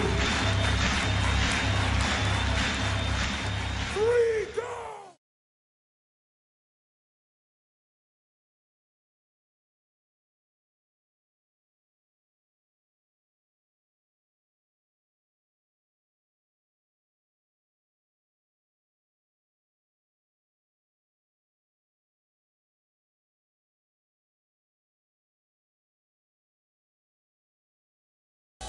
Before we leave, let me make 2 announcements, and after this we'll go. We'll do our end suffering. If you'd like to help someone else end suffering, join me. Spend $10. Let me double it. Or 100, let me double it. Whatever good you do, I'll double. Up to 5 million. Feeding America, go to feedingamerica.com. You can do it. Or, how many found tonight to be profound you'd like to continue this kind of feeling? Say, I. If you want to get something that'll support you long term, I have a digital product. It's called the Ultimate Edge. Probably saw it years ago. It's been updated. It's $300. If you want to get it, it's $200 if you do it now. But I'll donate 100% of the profits to another organization that I'd love to make a difference with. And it's an organization that frees people that are trafficked. It's specifically young boys and young girls that are in sexual slavery. And the organization is called Underground Railroad. They're extraordinary. I'll give every penny that you invest in yourself, those $200, do it. It'll take about 18 of you to free 1 child. What would it be like? I've freed 200 in the last 2 weeks. I'd love to free another 100 in partnership with you while you change your life. So if you want to do that, you can go to, show them the text where they can go, flip it up there real fast, you can take a picture. That would be a good time. Hello. There it is. So if you text Dreamforce, the Ultimate Edge, at 44222, you'll receive it. If you do it within the next 48 hours, I'll donate 100% of it. You'll get to the benefit of changing your life. And the last thing is, if you'd like to come to a real seminar instead of 3 hours, and an environment where everybody is primed for this kind of experience, I'm coming here to San Francisco, coming up here in November, 10th through the 12th. And if you also text or go to my organization there, they'll give you $100 off if you want to go. I'm going to feed 1 million people in San Francisco, by the way, that week here in November. That's going to be my gift out of that event as well. So it's something we can all do together. If you'd like, just reach out and do it. Those are ways you can continue the journey if you want to. I've given you a book. I hope it's helpful for you on the financial side. If you want a second opinion, go to secondopinion.com. That's it. Let me now do the final piece. Shake your body out. Here's what I want you to do. Think of a place where you have suffered. Frustration, overwhelm, anger, sadness, feeling not enough something. And what if there was a quick way to end it? Here's how that can be done in a matter of moments. First, you only suffer because of what you focus on. And you're focusing on one of 3 things. 3 words you want to remember going forward. Loss, less, or never. If you're suffering, it's because your brain believes because you did something to me, or the government did, or the company did, or the other employee did, or I did something, or because you didn't do something, or I didn't do something, I have lost something. Lost love, lost time, lost energy, lost respect, lost significance, lost anything. The illusion of loss makes us suffer. All you've lost was your expectations weren't met. Because there's no guarantee in life. Could we walk across the street and get by a car? Of course we can. That's loss. Everything else is an illusion. It just means your preferences weren't met.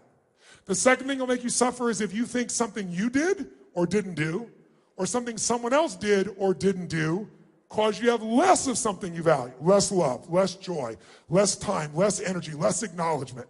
If you feel like you have less, you will suffer.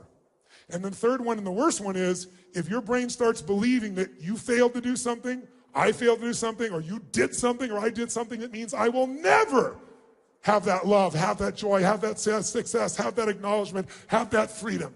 When our brain believes we've lost, or we have less, or we'll never, we suffer. And all those are illusion. The way you get out of it is really simple. You're never gonna go from suffering to joy. It's too big a jump. So you go from suffering to appreciating something. How many of you, no matter how bad your life is, there's something you can appreciate? Your health, your children, your life, the country you live in. How many got something you can appreciate? Say I. Is there something you can appreciate in every moment, even in the worst moments you've been in? Yes or no? Yes or no? And if you're so smart, which I know you are, you should be easily find those things. All it is you decide, I'm not gonna suffer, so when I feel it, within 90 seconds, I figured out what it is. I don't live there. I find something to appreciate. I find something next to enjoy. Second step, once you appreciate and enjoy, I wanna learn from this. What can I learn? What can I grow? If in the middle of that problem you learn from that relationship, then it's not a bad ending a relationship anymore. If you grow from it, you're gonna feel alive. And thirdly, third step, after appreciate, enjoy, learn and grow, throw it up. If you do anything loving, if you give anything, if you're grateful, your suffering will end. Are there people that have been concentration camps that were able to end suffering even though there was physical pain? Yes or no? What I learned through all this pain in my body was there's pain and there's suffering. You wanna know the difference? Pain is that shock feeling of pressure and tension running up my spine. Suffering is, why did this happen to me? Will I ever be able to do this again? Can I ever get back on stage? How long will this last? The story is the suffering. It's easy to deal with pain.